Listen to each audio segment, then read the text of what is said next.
We got a story tonight for you about the Epstein files, about the economy, whether it's good or bad, and whether or not we have talented enough people in the United States to not need to import H-1Bs. I think some of us are a little bit disappointed by what we heard from the Trump administration on that. All that and more. But before we get into it, I have something I really need to mention tonight. It is impossible to maintain your civilization if all of the stories in your civilization are told by people who hate it and want to destroy it. And that's why I started Freedom Tunes 11 years ago, because I knew we couldn't win the culture war without producing culture, that we needed to fight back in this landscape. And several weeks ago, I announced Twisted Plots, which is an animated anthology series, which we are going to use to tell good, entertaining, funny stories to push back against the left's dominance on entertainment. They're going to express a right-wing perspective, not through ham-fisted monologues and not through boring preaching, but through good stories and entertaining concepts. Well, tonight I am humbled, proud, and excited to tell all of you that we have reached 100% in our funding. We have reached our $500,000 goal to produce our first season.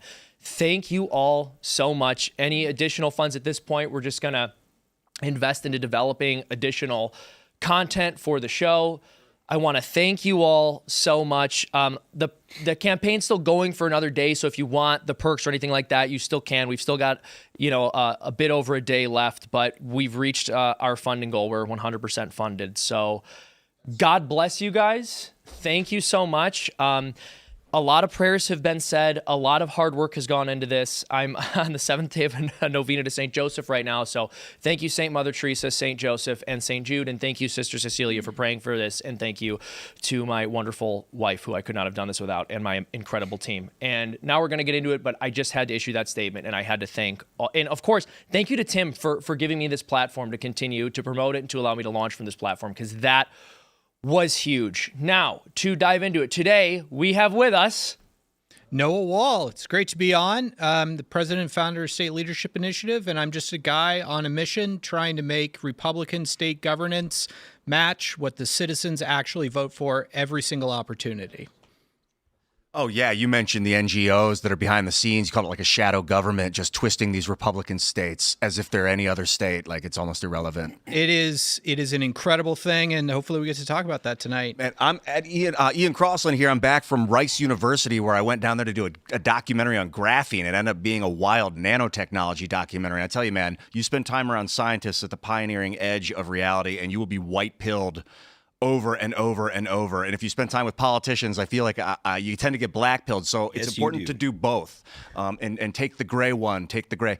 I'm happy to be back. It is a blessing and an honor to be here with you guys. Thank you so much for having me. Seamus. Dude, I'm so glad to have you back. It's crazy because we used to do the show together like every single night when I was out here. And I know you don't do the show as often, so it's always good when you're here and we're able to chat. Yeah, dude, I feel like you're in my pocket. I feel like I reach in my pocket and I'm like, oh, it's Seamus. Yeah, I forgot I was in my pocket. It feels normal. Thanks for having me, Seamus. I'm so glad. Listen, I didn't make the casting decision, but if I did, you would still be here because I would have wanted to see you. You're so nice. Guys, what is going on? It is Brett. Normally, I'm doing Pop Culture Crisis Monday through Friday at 3 p.m. Eastern Standard Time. How you doing, Phil? Hello, everybody. My name is Phil Labonte. I'm the lead singer of the heavy metal band All That Remains. I'm an anti-communist and a counter-revolutionary. Let's get into it. All right, let's get into it. Our first story tonight. The Trump administration, this is from CNN Politics. I've been forgetting to announce the names of the articles, so we're going to make sure that I do that. All right, yeah. But you guys can all see them if you're watching. I'm not plagiarizing. I'm not pretending I made this story up.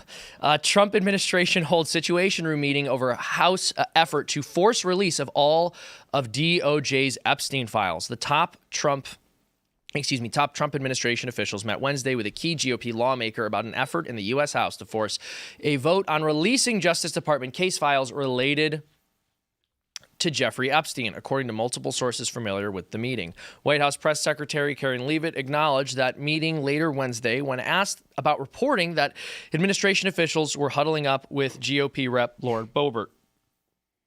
Doesn't that show the level of transparency when we are willing to sit down with members of Congress and address their concerns, she told reporters at press briefings.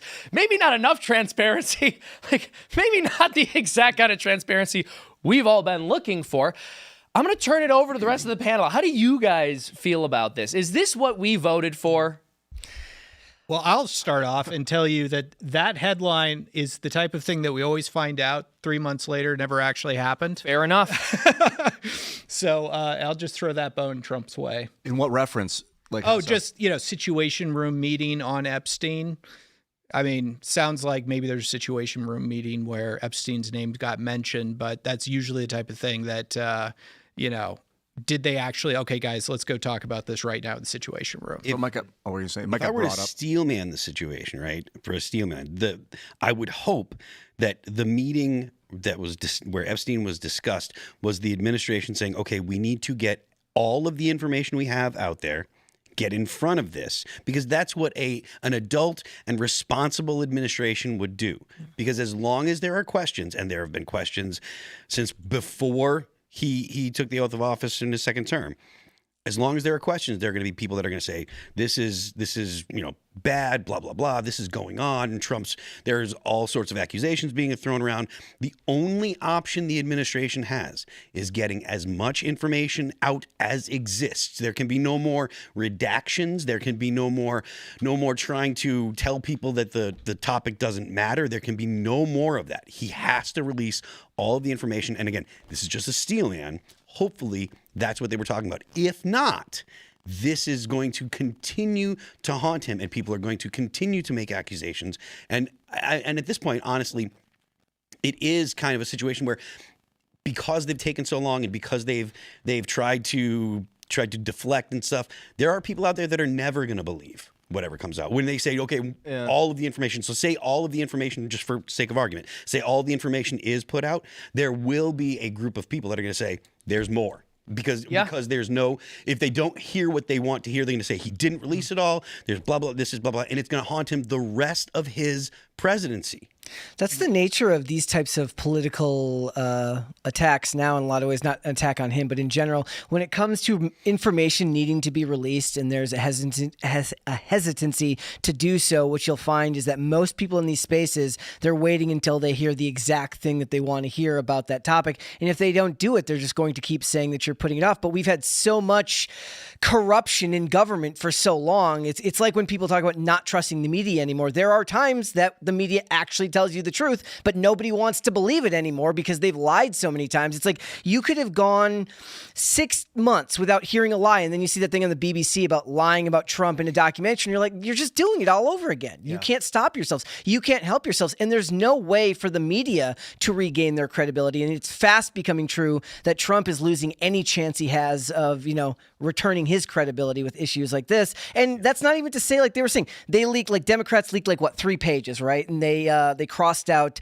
Virginia Giuffre's name or whatever. Yep. And so the whole point was to tie him to it without actually, putting the name out there. If they actually wanted transparency, they wouldn't have blacked out the name at all, but they knew it didn't fit their narrative. It's just lying all around because that's what politicians do. And by lying, I mean half-truths, which is the worst type. Yeah. So was I hallucinating earlier, or was there a story circulating about Trump calling the Epstein files a hoax? Or was he saying that what is being claimed about his involvement is a hoax? Well, that depends on who you ask. Yeah. It depends on what their opinion is on him. Yeah. If you ask people that are aligned with Trump, they're going to say that Trump wasn't saying the Epstein files themselves are a hoax. It's the way that the Democrats are framing it that's a hoax. If you ask Democrats, they're going to say that Trump is saying that the whole thing is a hoax and he's trying to lie to you. So it all depends on who you ask and what's convenient for the argument that they're trying to make. Yeah, well, and so this is just me musing, as they say, but why wouldn't Trump just say that these files were destroyed by the last administration and there's no way we can release it? Because this is one argument you're hearing from a lot of people. Well, the reason Trump doesn't have the files is because they're destroyed. I'm sympathetic to that. I think that's probably true. But then why wouldn't he just say that? Yeah. This confuses me. Meaning that you think that it would just come across as like I said earlier, if people don't hear what they want to hear, they're going to assume that he's lying. So if he says they don't exist anymore, people are going to be like, the government redundancy, that doesn't sound plausible to me. And if they're not destroyed, that's an easy one to disprove. And if he gets caught with his pants down. Oh, so you think bold-faced it's lie. possible that they actually weren't destroyed? Okay, that's fair. I think they were backed up and given to people and are being used as blackmail right now by Trump's administration and others to go after the deep state and prevent them from killing him, basically. It's not the 60s. Really? Yeah. It's not the 60s anymore. Like destroying something is not putting the files themselves through a shredder. If they existed, then there are still files on computers somewhere. Like the idea that they can destroy them totally nowadays, I really No, for sure, but they maybe can it's make them possible, but inaccessible. I don't think that's realistic. I think you're right that it would be nearly impossible to completely get rid of the files, especially with the interest that people have in them. But I do think it would be possible for them to make the files inaccessible to the administration. And that I could believe. Well, he had that meeting with Ghislaine. Sorry about Yeah, go ahead. he met up with Ghislaine, Trump, or somebody did about 6 months ago at this point, and after a conversation, they moved Ghislaine to a minimum security prison, and she was like the ringleader of this Epstein operation. They moved her to a minimum security, and then a couple weeks later, they let some time go by, and then she said Trump did nothing untoward. So. Well, Virginia Guthrie and maybe said the in that same meeting, thing.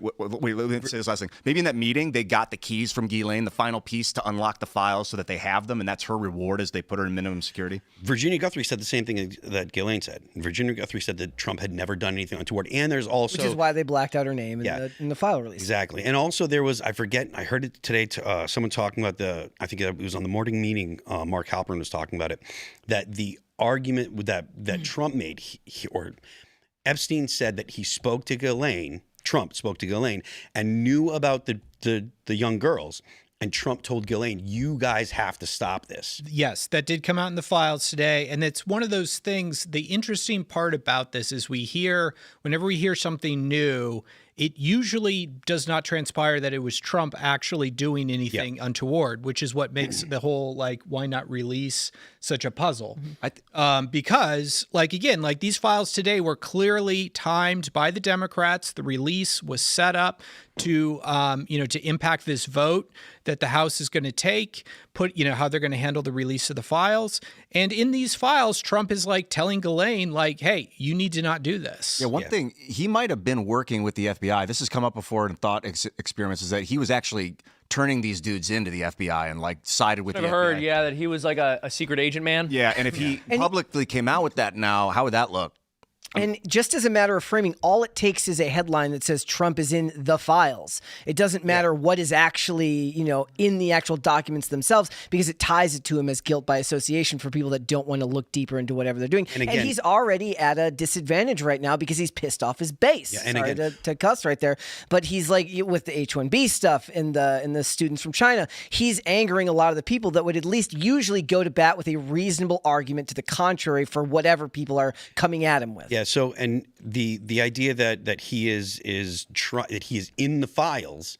Again, this is something that what that means is going to depend on who you're talking to. If you're talking to someone in Trump world, in the files means that he's referenced, he's talked about in the files, etc. If you're talking to someone that doesn't like Donald Trump, in the files means he was videotaped having sex with a 6-year-old is what they're going to say. If he was secret agent man and he worked with the FBI and started turning in these dudes that were trafficking 13, 14-year-old girls, and he came out and told everyone that, I feel like that would make him a superhero in the minds of most humans. Maybe the people that he most turned normal in, people, if that were true. But then maybe the businessmen that he had turned in or gave information on would turn on him. Maybe they're some of his supporters. I don't know. The media would still find a bad way to spin that. Yep. If that were to have happened, which He I'm not betrayed saying. his friend. To me, listen. I would love if that were true. I would love if that was the case, that he was secret agent man and he was turning these people. That would be one of the most incredible stories ever. I would absolutely love it. I'm saying I'd have to see some evidence for that. I would need to see some evidence. That is something I want to have happen. That's something that I want to be the case, genuinely. But that's also why I got to say, show me some evidence. I just can't buy into it because it would be convenient based on my worldview. Yeah. I hope he sees this show and he's like, I was secret agent, man. I did it. I had my watch fired a laser. It was 008, not 007. What else could it be that they're not, I mean, it sounds like he's lying, that he's just blatantly, he's like trying to evaporate this thing that's obviously there. Yeah, I don't get my it. gut instinct from all of the information that I have is that Trump is in the files, as in he's talked about because he was friends with Epstein, and Trump is running from Epstein and has been, and that's why he's saying, no, we're not friends. Who is he? Blah blah blah. We had a falling out. I used to be friends with him. He's made all of these statements to distance himself because he's referenced in the files and he knows that it looks bad. It doesn't matter that he's or it would not matter that he didn't do anything. The point that he has is, I don't want to be associated with it because I know this is bad. But because he's done all this denial, it's only made it worse. Yeah, I get what you're saying. There's also part of me that thinks that if he was in the files, we would have known by now. They looked into him so deeply. They investigated him so thoroughly. He's the most investigated person in history. I mean, If they could have got him on that, they would have got him on that. Instead of some trumped up real estate nonsense. Well, no, that's exactly right. I mean, we may talk about Arctic frost later, but they spent like thousands of agent man hours unturning every single rock, in every possible jurisdiction to get this guy on something. The idea that they would have this information and not use it is insane. The craziest version of the story is they get into the files and somehow they find out that he actually did lie in his taxes. He did. He admitted to lying on his taxes, right? He came right out and said that he told Hillary. Don't they say he kicked Epstein? He banned him from Mar-a-Lago? Yeah, that's what I know from what I've heard is that Epstein, like Trump has these like young, 16, 17, 18-year-old women working at Mar-a-Lago, hot waitresses or whatever. And then Epstein comes down there and Mooch takes a bunch of them to go be his models. And then Trump was pissed. And then that was when their falling out happened. Wouldn't surprise me then if he was like, I'm going all out on this guy. I'm getting him busted. I'm going to take him to court or take him to the FBI. And it's kind of a masterclass in not handling a story about your political career well, given the fact that he was able to avoid this in 2016 and 2020. And it just it seems like he's taken every wrong step when it comes to handling the situation. Yeah. And it's confirmation bias for the people that don't like him. If anybody's seen the tweet from somebody will quote tweet Stephen King when he said the Epstein files are fake and now he's saying release the Epstein files. Like, that's what you're dealing with, but you're never gonna convince those people anyway. I think he described the Epstein files in his book It. Stephen King's a freaky guy. Yeah. Like for him to sit there and anyway, my point is I don't want to hear Stephen King moralize about anything. Yeah. But I agree with you. I have no idea why he's saying the things he's saying or taking the tone that he's taking. Again, I don't think he's in the files, but that's also why this is so perplexing to me. And it's not like I just don't think he's in the files because I love him so much and I couldn't believe it. It's because we would have known by now. They would have told us. It doesn't make sense. None of this makes sense. That was like my point. It came up earlier because we were talking about Jimmy Kimmel talking about Trump and all of these things. I said the reason why nobody takes you seriously is because you've never had a nuanced opinion on the man in any way, shape, or form. And I pulled up Clint Russell's tweet about the stuff that Trump has failed with recently. I said, if you're trying to tell me that I should take my opinions on Trump from, empty suit liberals in Hollywood or somebody who was at least willing to hear him out in the past, had good things to say about him at one time, and now is saying you're chalking up loss after loss after loss, I'm going to take that guy's opinion with a lot more certainty than I am anybody from Hollywood. But the people Trump is playing to is that he's still expecting to win over people that he used to run with. Well, I also heard the argument made when this initially reared its ugly head when Trump got elected and first really disappointed us on this issue. I heard people saying, well, maybe it's the case that too many powerful people were involved and society would collapse. Now, in my mind, if your society is going to collapse when pedophiles go to jail, your society should probably collapse, right? So what is the argument? Is the argument that, they're the heads of every company? Like, there isn't some second in command that's going to just take over the company when that guy eventually goes down? Yeah. Well, that's why we need all the H-1Bs, Brett. Yes, because exactly. There just are no competent Americans who aren't on the Epstein list. Leslie, and that's why he wants to bring all the H-1Bs in. We're actually bringing them in to be CEOs. We're actually bringing them in to be CEOs, not programmers. Tabula rasa. Yeah. Well, we have this article here from KCRA 3. Speaker Johnson says House will vote next week on whether to release the Epstein files. Speaker Mike Johnson announced to reporters on Wednesday that he will put a bill compelling the Department of Justice to release all of its Jeffrey Epstein case files on the House floor next week, earlier than expected. We're going to put that on the floor for a full vote when we get back next week, Johnson said. In the meantime, I'll remind everyone that the House Oversight Committee has been working around the clock on its own investigation, the Speaker said. Johnson is required to put the bill from Democratic Rep. Ro Khanna and GOP Representative Thomas Massey on the floor soon, now that their discharge petition has reached 218 signatures. But he has some leeway to do so, and Johnson suggested Wednesday he would not use that extra time. The story is breaking and will be updated. What do you all think? The idea that there would be anyone that at all that would vote no is just, it's gut-wrenching to me. Yep. There is no justification for voting no to not release. Because at the very least, because this does nothing good for Donald Trump, and it does nothing good for conservatives and Republicans. If Donald Trump has done something illegal or has done something wrong, better for the Republicans to put that out there. Agreed. I completely get Trump out of agreed. office, have J.D. Vance finish out the term, and put this behind us. Because I don't care how many people like Donald Trump. I don't care how many people hate Donald Trump. The fact of the matter is the Republicans overall are going to be better than the Democrats. And so if Donald Trump is causing problems, get him out. Get him out of the way. Put J.D. Vance in. J.D. Vance will be a perfectly fine president. I know that he wouldn't be able to run for two more terms. He'd only be able to run for another one. That's fine. But if Donald Trump has done something illegal, then get him out, because it's only causing problems for the United States. And again, like I said, I don't think he's in the files based on the reasons we discussed earlier, but it wouldn't even matter. If he is, or if there's something that's trying to be covered up, the whole Republican Party should not let itself go down over this. That's insane. It's an insane strategy. Absolutely. And obviously, if the Democrats were voting for it and they voted against it, which, again, I think you're going to have people from both parties who will vote against releasing the files because of how ugly the uniparty is. But it's horrifying, and what's so horrifying about it is not just the reasons you mentioned, Phil, but also the fact that they know on some level that they could do that and still get reelected. Mm-hmm. That's the really scary part. So the insane thing is the House has been basically out of session since the shutdown started. Mm-hmm. Why? This bill. They have been out of session because they didn't want to swear in the new guy, because once they start back up, that's why they had to force the vote on this. It's an absolutely insane situation. The Epstein stuff? Yes. They're gridlocked over the Epstein stuff, and that's what stopped them from No, that's not why the government shut down. They have used the government shutdown as an excuse. You think it's a convenient excuse, yeah. Because when they reconvene, they have to take this up because it's a privilege motion. You know, I guess I'll take devil's advocate here. I'm not a Satanist, I promise you that. But thinking about using evil to establish order and power to make a better world, like if this is the One Ring, this information, it's so powerful. They're like, we need to release the files, which is like destroy the One Ring. It must be cast into Mount Doom. It's a Lord of the Rings reference.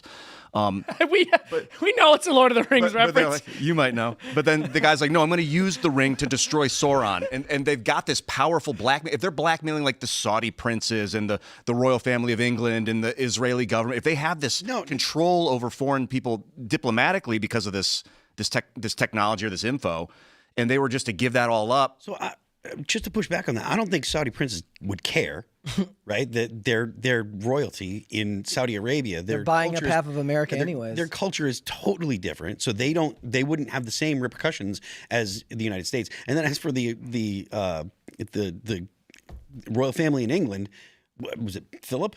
Is the guy that got Andrew got all of his titles stripped and everything, and he's still feeling the heat currently. So I imagine this is something that he's the royal that was involved with this. If I understand correctly, there are no other royals that we know of that were if there were in the files. I imagine they would have come out. But again, I'm not saying that for sure. But I just don't think that the idea that it's to protect powerful people is compelling. No, it's to have power over the powerful people. Yeah, he's saying it's a blackmail operation, basically. Yeah. So, but I don't think that I don't think that it's a blackmail operation. Personally, it's impossible to know. I don't think it is. I'm just wondering if that's why they're. It seems like they're holding data and they're pretending like it doesn't exist. I think it's all about Donald Trump doesn't want it to come out because he doesn't want his name associated with it. You think it's purely Trump's ego in this one? I think so. Trump has got a big ego. Well, Democrats are doing everything to associate his name with it. From Newsweek, we have Jeffrey Epstein emails, Trump named in new emails released by House Democrats. Live updates. Democrats on the House Oversight Committee have released a second tranche of emails on Wednesday, including communications between Jeffrey Epstein, Steve Bannon, and former Secretary Larry Summers. The explosive emails raise a fresh question over what the U.S. President Trump knew about Epstein's sexual misconduct. The first series of emails released earlier this morning included communications showing Epstein calling Trump the, quote, dog that hasn't barked, unquote. Very rude. And that the president has asked Epstein to resign his membership at the Mar-a-Lago Club. One email sent by Epstein said, of course, Trump knew about the girls because he asked Ghislaine Maxwell to stop. I don't like how much of this is broken up by the quotes. And I'm also a little confused about the narrative here. They're saying that Trump knew and wanted them to stop and kicked Epstein out of his club. Yeah. So the whole point is it's media framing. You use the most you use the most innocuous headline that uses Epstein, Trump, and files in one article title, and you have convinced a bunch of midwits, I'm a midwit, but different midwits, what to believe because they're not going to get past the headline. This is why people hate the media now. Yeah, among other reasons. Yeah, one of the many reasons. Thank you. You're better than your average midwit, by the way. Thank you. I appreciate that. I'm like Tate, 85 IQ. Like midwit plus. Well, this is part of what's confusing about this. Like I've said, he's been extremely investigated. There have been so many phony scandals surrounding him. They've tried everything they can to incriminate him or smear his name. So I'm very hesitant. It's him talking. That's the problem. He could have said nothing. This whole exactly. I agree. It's his words. To the floor. The things that bother me are the things that he says. It's not. But whenever these accusations are made by the media, I'm like, I don't know what that means. And the response, the absolute weariness that everybody has to this type of stuff is kind of an indictment of just how much stuff has been said about him over the last 10 to 12 years. And people they don't have the bandwidth to take you at your word anymore. If maybe you would, the first time it was the Russian hookers.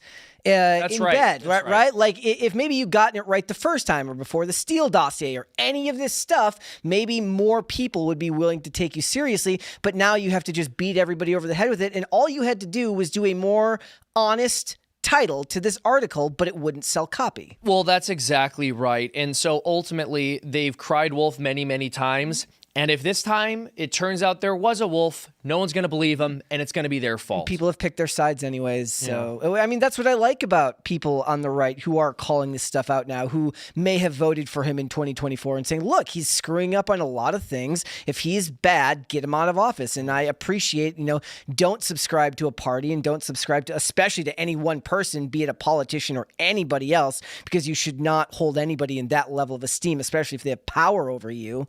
Just hold his feet to the fire, and if he's in the files, then get him out of there. Any other thoughts from anyone here? No, not really on that story. Well, let's talk about our next story. Trump says H-1B visas are needed because of the lack of U.S. talent. I was told America's Got Talent, but I guess that's not the case. President Donald Trump ignited a wave of MAGA criticism in defending the use of the H-1B visa program, telling an interviewer in the United States, by the way, I disagree with him, but the clip's hilarious, telling an interviewer the United States needs to bring in talent and pushing back on the idea that the country already has enough talented workers. Fox News host Laura Ingraham questioned Trump on H-1B visas this week, saying they hurt wages for American workers. I agree with you, but you do also have to bring in talent, Trump said. When Ingram countered that we have plenty of talent, Trump responded, no, you don't. That's brutal. But then he followed up and he said, you don't have certain talents. So I think this is Trump being blunt. But, ultimately, I don't think that was a great thing for him to say. He's like, look, we're gonna make America great again, but we're just gonna have to start elsewhere. Yeah, exactly. It's literally the worst thing he could have said. Well, let me play this clip of him real quick. Republicans have to talk about it. And does that mean the H-1B visa thing will not be a big priority for your administration? Because if you want to raise wages for American workers, you can't flood the country with tens of thousands or hundreds of thousands of foreign workers. You also do have to bring in talent. We have plenty of talented people here. No, you don't. We don't have talented people here? No, you don't have certain talents, and people have to learn. You can't take people off an unemployment line and say, I'm going to put you into a factory where we're going to make missiles, or I'm going to put How did we ever do it before? Well, let me When you just, and I were I'll give you growing an up. example. In Operation Georgia, Paperclip. Yeah, I say we brought in they Nazi raided scientists. because they wanted illegal immigrants out. They had people from South Korea that made Hyundai. batteries all their lives. You know, making batteries are very complicated. It's not an easy thing and very dangerous. A lot of explosions, a lot of problems. They had like 500 or 600 people, early stages, to make batteries and to teach people how to do it. Well, they wanted them to get out of the country. You're going to need that, Laura. I mean, I know you and I disagree on this. You can't just say a country's coming in, going to invest $10 billion to build a plant, and going to take people off an unemployment line who haven't worked in 5 years, and they're going to start making missiles. It doesn't work that way. All right, so there's a couple issues here. Firstly, the way the H-1B issue is always framed is that we just don't have the proper talent in the United States, and American workers aren't competent enough to fulfill certain duties and fill certain positions. Here's the problem with that. You could potentially make the argument that when you are dealing with once-in-a-generation brilliance, which, yes, certain very exclusive high-level jobs do require, that maybe in some circumstances you might have to start hunting in other countries because the United States just doesn't have anyone who fits the requirements of this very important position. There's a conversation there. That is not how H-1B visas are used the vast majority of the time. You look at these H-1B listings, and they've got people driving trucks on H-1Bs who don't even speak English, and they're like running their bot farm and cooking at the same time as they're behind the wheel, like running over families in their minivans. The whole argument is ridiculous. We can't allow them to frame it this way. It is obvious that the purpose of H-1B visas is a handout to companies that make billions of dollars annually off of high-skilled workers but don't want to pay them high-skilled wages. Yeah, he's a CEO at heart. Like he really is. And we kind of get into this a lot of times. You think about it, it's like what's going on in Hollywood right now, not to derail, but you know, people are losing their jobs because AI is streamlining the creative process for a lot of them there. And I don't expect a CEO to look at the creatives and value them the ways perhaps a manager would, or somebody who worked in the creative fields before them. The guy who went to business school isn't going to see them with the same value. And Trump at his heart is a businessman, and he's not going to look at the American jobs as the value that he claims to, because this clearly proves that that's not true. So first of all, H-1B there's actually a separate category of visa for exceptional talents called the O-1 visa. O-1s, yes. Yeah. That's not what H-1B is. The second problem that I have with this is all summer we were inundated with case after case of H-1B violations getting exposed. To be able to qualify for an H-1B, you cannot have an American qualified candidate apply for the job. We're finding out that they've been listing these H-1B positions in the back of newspapers that no one reads to technically legally qualify for having advertised the job and then just shipping it out to an H-1B.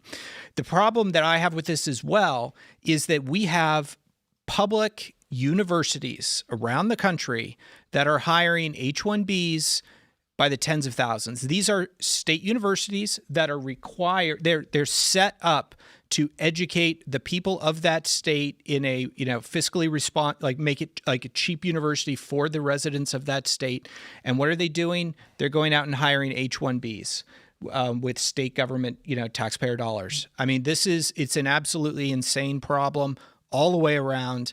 But, quite frankly, I think there's a lot of confusion going on. Universities are hiring foreign workers to work as staff and administrators. Is that where they're coming in? Teachers, staff, administrators, yes. So in fiscal year 2025, 17,000 H-1 this year, 17,000 H-1B visas were granted for universities around the country. Man, it's an interesting combo because if they're not exceptional talent, but they're better than average, and they're not. The teachers, like a foreign teacher, they're getting like a Chinese teacher to come in and teach mathematics at some private public over the summer when President Trump, he came out with this announcement with Lutnick that they were going to be placing a $100,000 price tag associated to H-1Bs. There's an article in the Houston Chronicle talking about hundreds of Houston teachers are going to be not able to qualify anymore because they have K through 12 teachers in Texas on H-1Bs. We can't even hire teachers. They need to end the H-1B visa program entirely. I don't see the point. Like for H-1Bs, if you wanna talk about the O-1s, that's a totally different topic. But this has been my position for a long time. End the H-1B visa program entirely. Well, we don't need to keep importing people. We need to focus on the Americans that are here, the people that are here. We need to encourage them to have children. We need to have policies that encourage people to have families and encourage people to stay together when they get married. Like that should be a focus by the government. Yeah, my problem with the H-1B program, and if you asked me 4 years ago, I would not have told you this, but this year I've been absolutely black-pilled on the program, understanding. So you can go through the list of jobs that people have for the H-1B. I mentioned the universities, state governments around the country are hiring H-1Bs. What we are seeing as well, like you can go through the list of, applicants in your area. You'll see 7-Eleven managers. Like we don't have people who can manage 7-Eleven. And at the same time, what we're seeing as well, in addition to the fraud I mentioned earlier, what we're seeing is, we're seeing college graduates, American students graduating universities with technical STEM degrees, unable to get jobs. Yeah, exactly. That's a very serious problem because we will never be able to solve the problem of Americans not being, quote unquote, talented enough to fill these roles. We'll never be able to solve that problem if we're just giving those jobs away because people will stop pursuing those degrees and we're essentially going to import an upper class.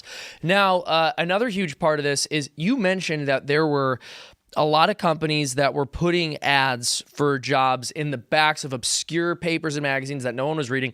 And I remember reading about this, and I can't remember the name of it. Someone either made an app or a website that was exposing this. Do you remember the name of that? I forget it. I'll have to look it up. But there's an X account where they're exposing this, and they've done an amazing job. And the backlash was hilarious because they got angry that Americans were calling and applying for it. So Americans, so you see the job will come up on the X account and you'd just go apply. The second you apply, that job can no longer be filled by an H-1B person. Yeah, exactly. You know what? That's just the act of applying caused them to no longer be able to fill that position with H-1B because of the regulations. You had to call in. The thing is, if you really wanted to get seen for an interview, you needed to call in and talk with an accent. Like, yes, I went to the software job, and they bring you in. You're like, hey guys, how are you? No, I'm the guy who talked to you on the phone. It's just how I sound on the phone. Yeah, cold. I don't know what you're talking about. I thought in regards to this interview with Laura Ingraham and Donald Trump, I think that Trump generally is a disagreeable personality type. There's agreeability, on a scale, and he's just made a living being disagreeable. If you come at him, especially emotionally charged, he'll say, no, you're wrong. No, stop. No. Yes. And then when she said, we have talent here, he's like, no, we don't. He's probably sitting there thinking, oh my God, of course we do and we can.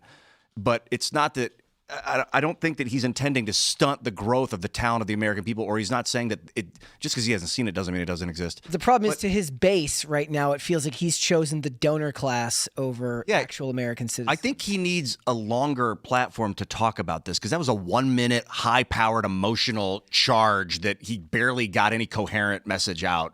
Talking about why? What's so important about the H-1Bs? I really want to hear him go on that. He needs to let Stephen Miller write the press relief and then sign it Donald Trump is what he needs to do. That's what he should do. He should say, Stephen, what am I going to say to the American people about this topic? And then Stephen's going to tell him, and then he should do exactly what Stephen says. Then he and Stephen could do a conference where they sit together and talk about it. If Miller's the guy that has the info and Miller's the guy that he has the best idea the best ideas in my opinion when it comes to immigration and stuff like that. Is he pro? Basically no immigration. Is he not pro H-1B? Is Miller not pro H-1B? I know that he's not pro-immigration. I don't know his specific take on H-1Bs because there's not just H-1Bs. It's there's all kinds of subcategories as well. So I don't know. He would know the specifics obviously better than I would. But I know that he's very pro-American worker and he's very anti-immigrant. The other flip side, and trying to steel man Trump's perspective, is that if you bring in a Chinese teacher to a college and they're a really good teacher, but they're not exceptional O1, then they can teach the kids and make the American students better than if we didn't have a great teacher. We shouldn't take any Chinese at all. Or than India, whatever country, foreign country, Well, okay, fair enough. But at least because we've talked, there's talk about Trump was mentioning taking 600,000 Chinese students. Every single Chinese person that comes to the United States is a possible spy, is a likely spy, because if a Chinese student comes here, The Chinese government will then apply pressure to that student's family and say, you need to do this for us. You need to do that for us. So every single Chinese student, every single Chinese person that comes here is a liability. There should be zero Chinese students let into the United States. Liability doesn't mean you have to get rid of the thing. If some things can have liabilities that are they're still worth having. It depends on the liability, though. If it's you're dealing with a foreign spy who try to sell your country, and you look at the industries that China has their students focus on, right? And you look at the way that China produces, or the way that China treats intellectual property and stuff like that.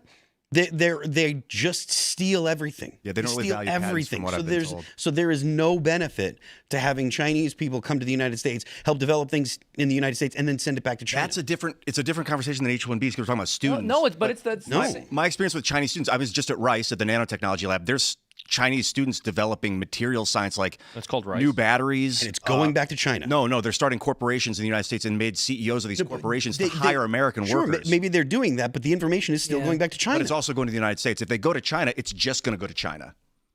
But that's why we don't bring them in. And they're using our resources to develop it. I mean, they're not like a lot of these people are not like pro-communist dictatorships. Like they're not. But Ian, the point isn't whether or not they're pro. The point is they have family in China, and China will put their family in a hole. They'll put them in jail and say they get out when you start doing what we say. Like China has like there are actual like police departments in America that police the Chinese population in the United States. The FBI has actually found them and broken up some of them. But the point is, China, if you're a Chinese student, if you're a Chinese person from China, you have family in China, they're going to use you against whatever your host country is. And the United States has a responsibility to prevent that. Does it also say something about what Trump thinks about the American people's station in life? Because I did a video this week about Trump, the Trump administration, like Customs and Border Protection, were like using shots of the Batman advertising deportations and stuff like that.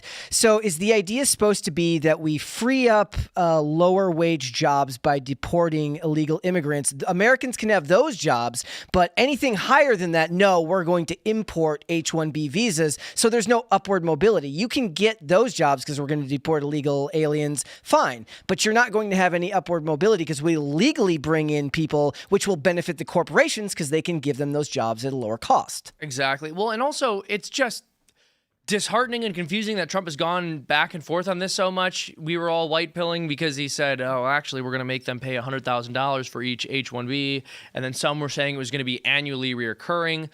Which, if you really need to import this talent from other places in the world and you're not just doing it because you want to cut down wages, then surely you should be willing to pay a premium for that. This is somebody who's the top 1% of the top 1% talent-wise. Oh, but as it turns out, they're not willing to do that because we all know that that's not what they're looking for. So I'm curious, why do you guys think Trump keeps going back and forth on this? Is it just a question of him being caught between trying to please his base and trying to please some of the business people around him, or what? His advisors? Is he getting bad information and input from the people who surround him? I think he at first was idealistic and like, we're just going to go with what feels right. And now he's being utilitarian and realizing I don't want to gut 6% of our economy by stripping out the H-1Bs. I saw a tweet with somebody saying that Charlie Kirk was somebody who would have been able to tell him that ideas like this are bad and that your base isn't going to support it. And without Charlie there to kind of give him that information, that his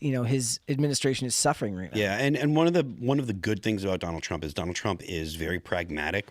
Like if there is a policy that he presents and it gets a lot of pushback, he will change. He's not always chimp. What was that? I said always chimp. Always exactly. chimp. That's why we freak out. That's why because we do Donald it. Trump will respond.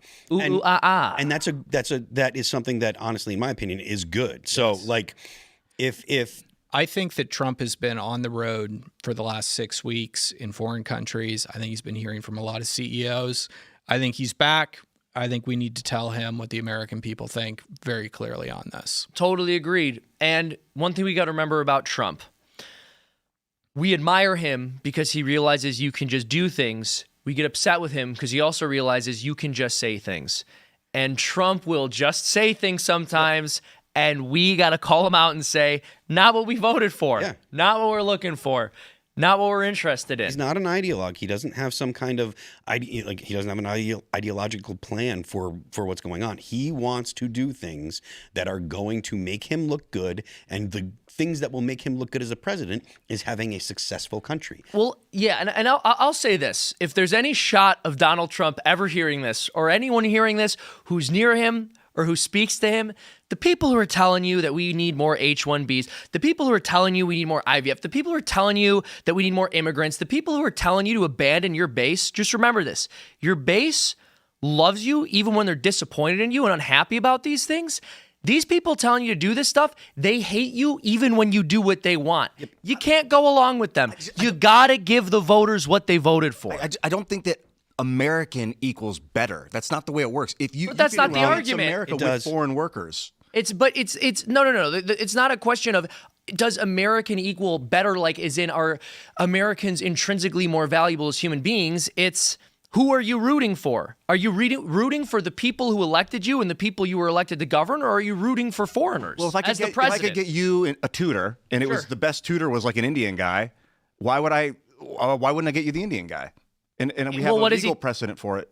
If you could give me the best well, this is an argument for meritocracy, but the reality is it's just not the case that you're automatically going to find a better person who's not American to do the job. Not automatic. When we found the last 6 months, the amount of H-1B fraud is showing that the companies that are using this program are cheating the system that was set up to allow for H-1Bs to fill jobs that there were not Americans to do.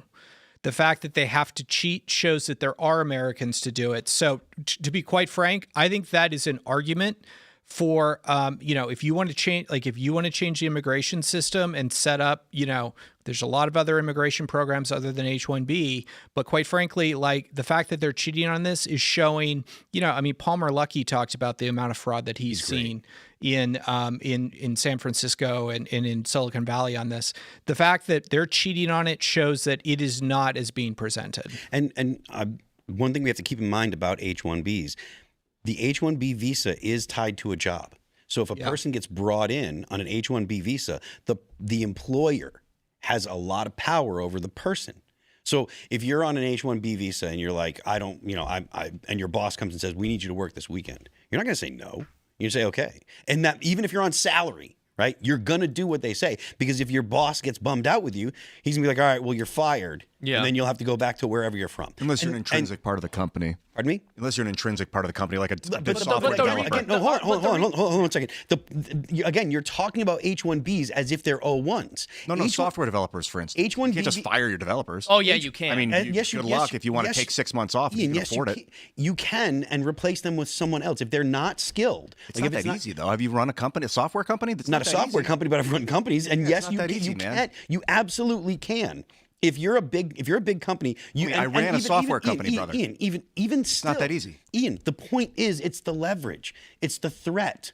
You're going to have this person that's like, oh man, if I don't do what he says, I could lose my job, and if I lose my job, I'll get sent home. It's more than just losing the job to the person that you're talking about. You're talking about they're losing their income and being sent out of the U.S. And so it doesn't matter if they actually do get fired and if they have to replace them. The point is he has far more leverage than a boss does over an employee that's already an American citizen, and that leverage is what will make the person say, "Well, I got to do what they say, even whether they want to or not." It's the same leverage they're talking about when they were talking about illegal aliens getting deported, because they work for these companies under the table and they have no rights because they don't have the same protections that you or I do. It's just another layer of giving the companies power over their employees. I think you're making a good point, Phil, that it does kind of put the worker to disadvantage even more so. And you're also making an extremely good point, Noah, that it's being defrauded. The system's being defrauded. That's like what? Yeah. I'm not just saying just shut it down, but what? I am. Yeah. My problem with the immigration, and like the reason that I side with, frankly, the American people who keep, every time they have an opportunity, they vote for the guy who wants to restrict immigration. And I don't think that it's the American people are xenophobic. I don't think it's the American people have a problem with immigrants. I think it's the fact that they've been lied to by every person on the immigration debate for the last 40 years. Mm-hmm. They keep getting promised, okay, we'll do this amnesty and then we'll build the wall.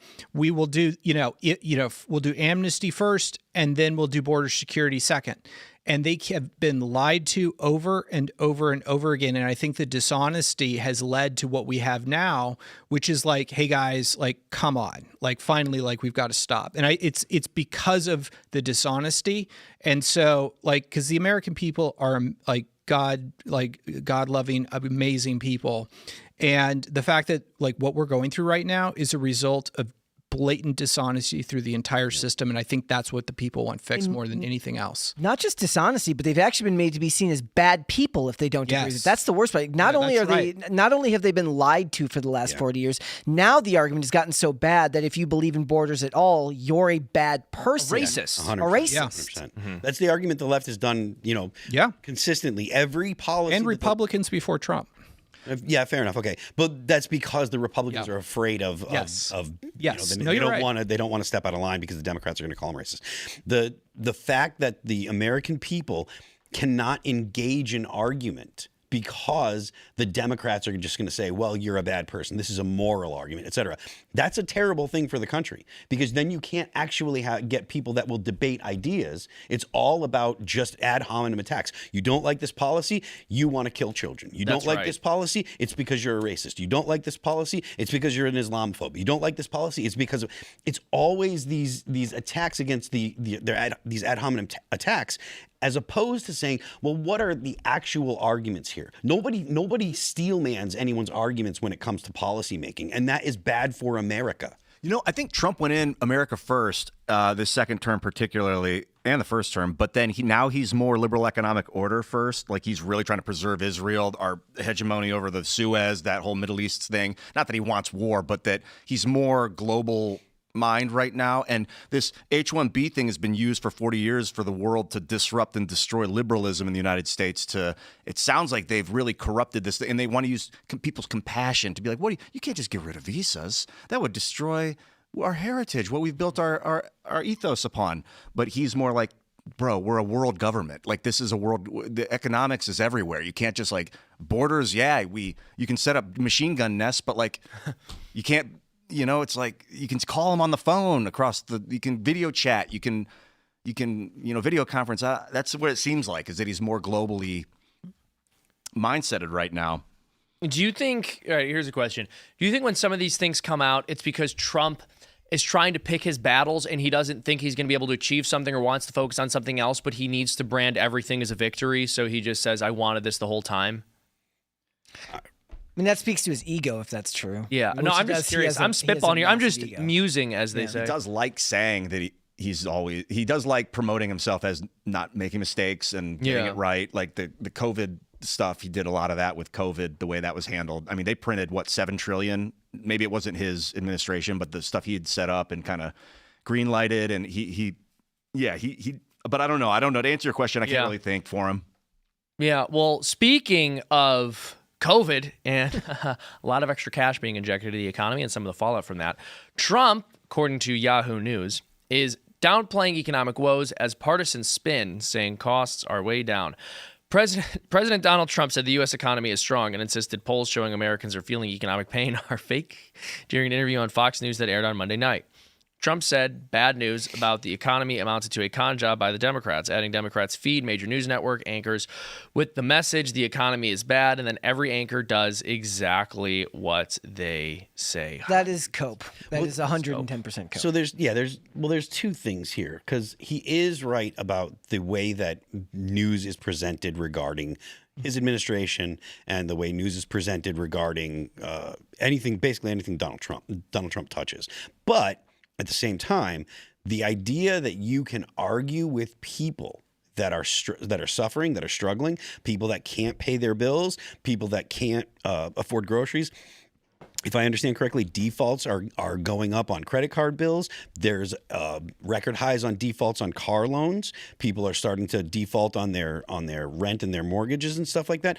That kind of stuff you can't argue with. You can't say the economy's great and then look at the numbers and say, look, defaults are going up. People aren't able to pay their bills. These statistics do not lie.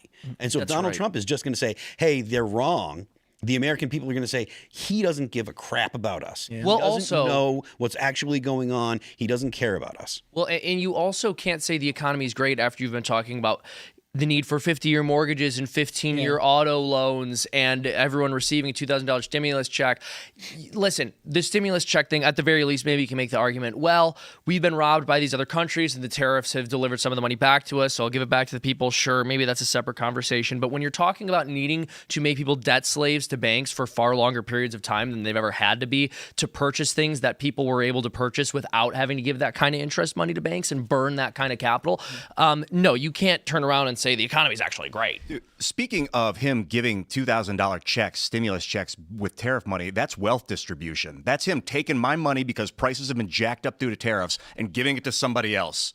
That's communist socialist behavior. It's disgusting.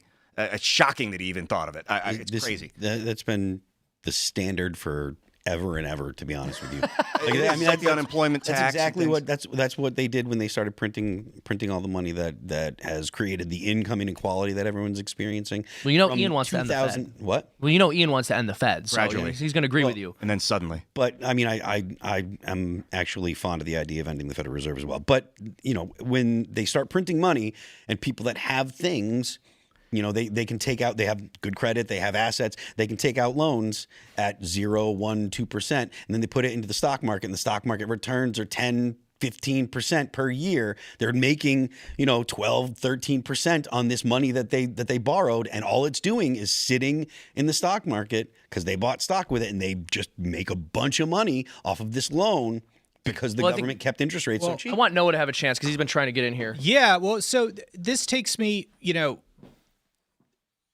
we mentioned earlier the loss of Charlie Kirk.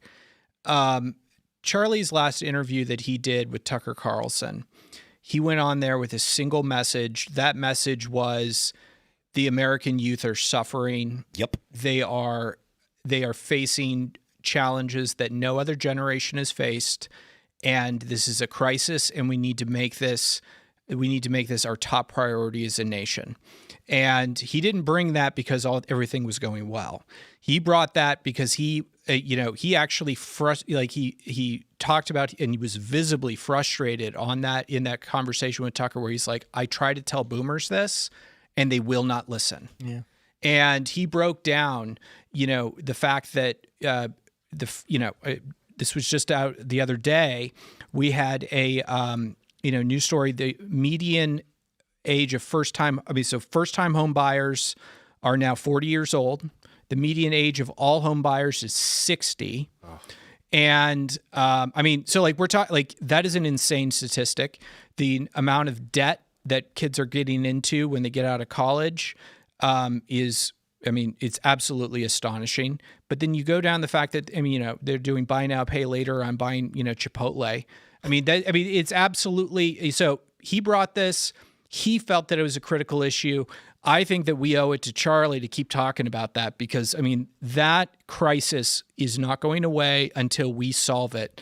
And government caused basically every single problem that Charlie listed. And this is one of those things that I've brought up a bunch of times, being that, first of all, they have a problem because they don't really have somebody to take over after Trump leaves office. There isn't a guaranteed candidate that really feels like he's waiting in the wings, and the youth are upset, and it feels like a race against.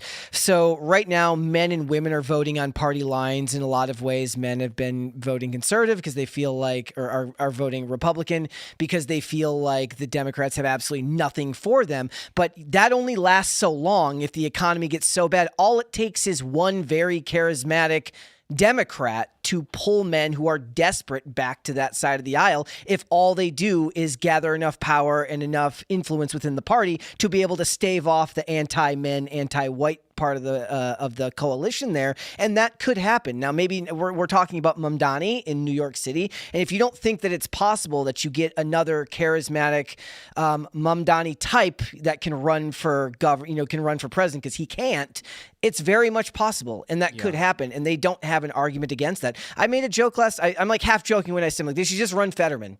Because everybody, I saw something today saying, he's considering switching parties. And people are like, he should. And even if he doesn't, we need at least one sane Democrat. Literally all they need is one sane Democrat. And there is a whole bunch of people in the middle who would be very willing to vote the other way because they're not getting what they want right now from the Republicans. Well, here's the problem. And this is something the Democrats have been wrestling with to an extent since Trump's first election, but especially since his last election.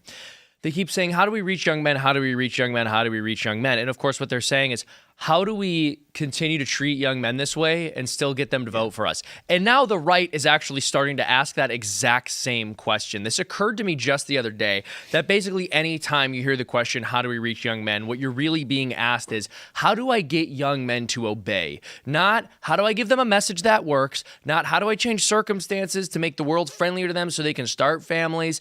And not, how do we genuinely change our policies in such a way that appeals to them? But what kind of language should we use to get them over? Like, how do we get around Joe Rogan? How do we get someone who appeals to them? Young men know that they're going to have more trouble starting families than their parents did. They're going to have more trouble getting homes. As you mentioned, the median home buyer is 40 years old. That age has only gone up and up over the years.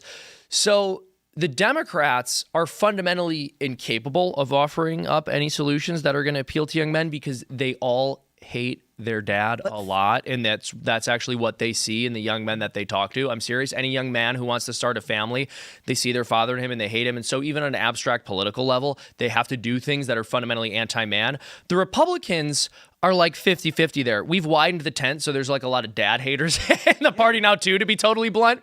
And so I think we need to try to rescue the Republican Party from that mentality and from that, how do we make the green line go up even at the expense of human well-being and new families getting started? I think the problem is that the economy can get bad enough where it doesn't matter anymore, where they'll vote for their financial well-being in the future rather than on gendered lines if things get bad enough the way things they are. And what is the Republican solution to that right now? 50-year mortgages? Yeah.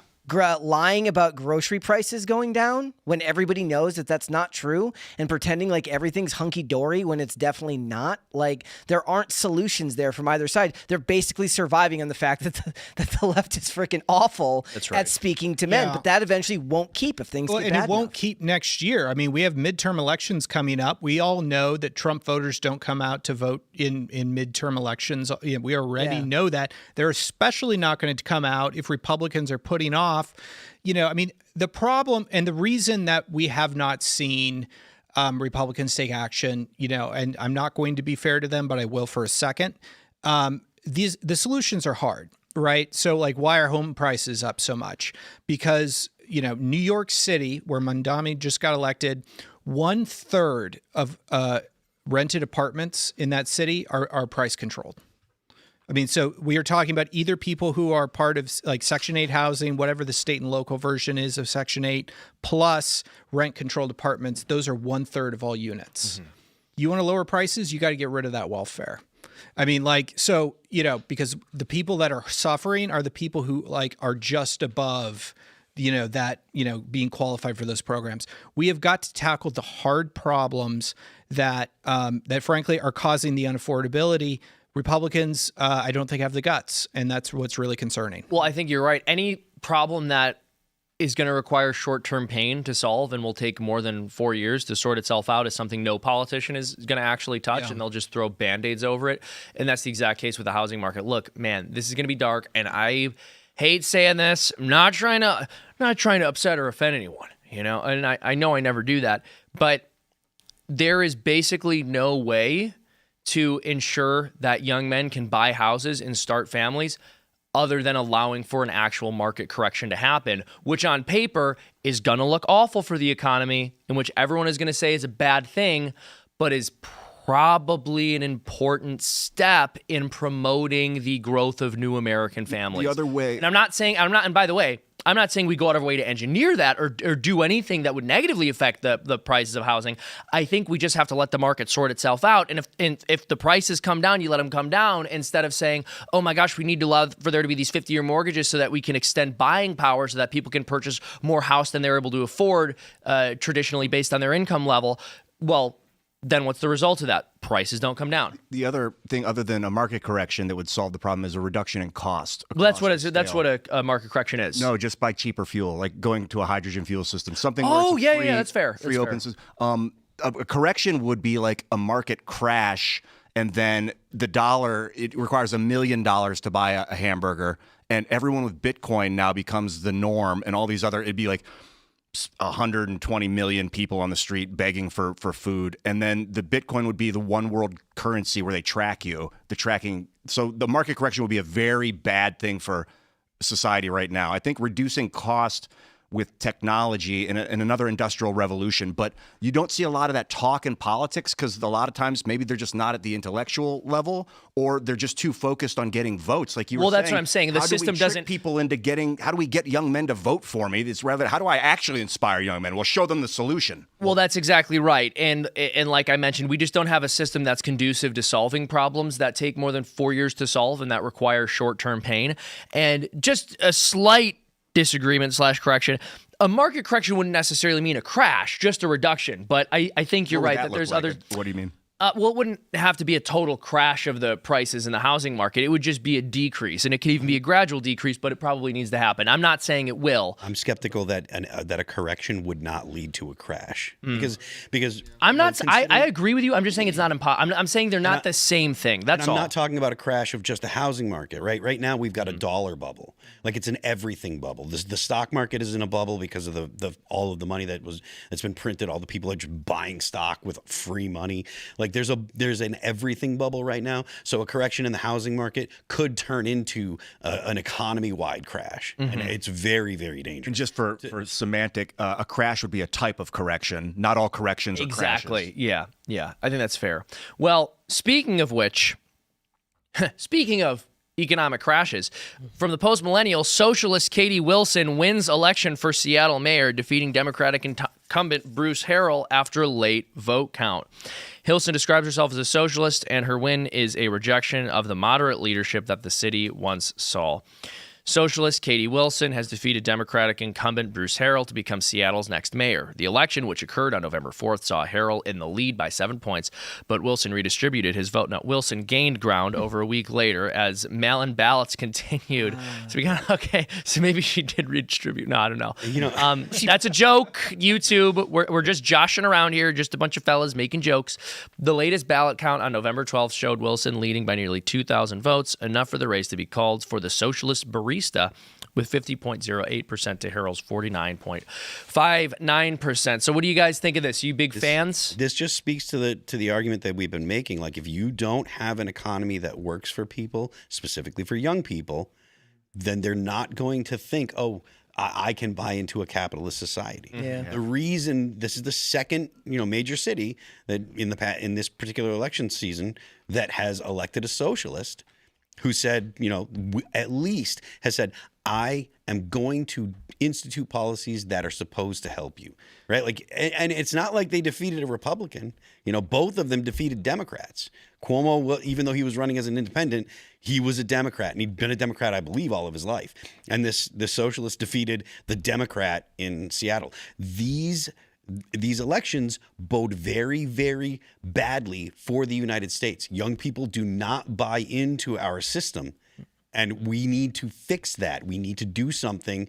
The federal government needs to do something to make sure that young people feel like they can actually engage in our system and will come out better for it. Yeah. This is like a pendulum swing from corporatocracy, where I don't know how much richer Amazon, Google got during the pandemic, how much richer Alphabet, what is it, NVIDIA, and BlackRock buying housing. Now these mega, global megacorps own houses that should probably be owned by American citizens. So the people are like, just give me some socialism to fix this. I mean, if you can't stop corporations, what do? You have to band together as a society, and that's kind of communistic, so. Well, the problem is, so for somebody like me, I get grossed out when people talk about wealth redistribution. I hate the idea that you think you should have any say over what somebody else does with their money, and even worse, the idea that you can take money from them and imagine yourself the good guy. But for a lot of these people, they don't see a way out, and I understand. I'm in a lot of ways, I'm in the same boat. It's not like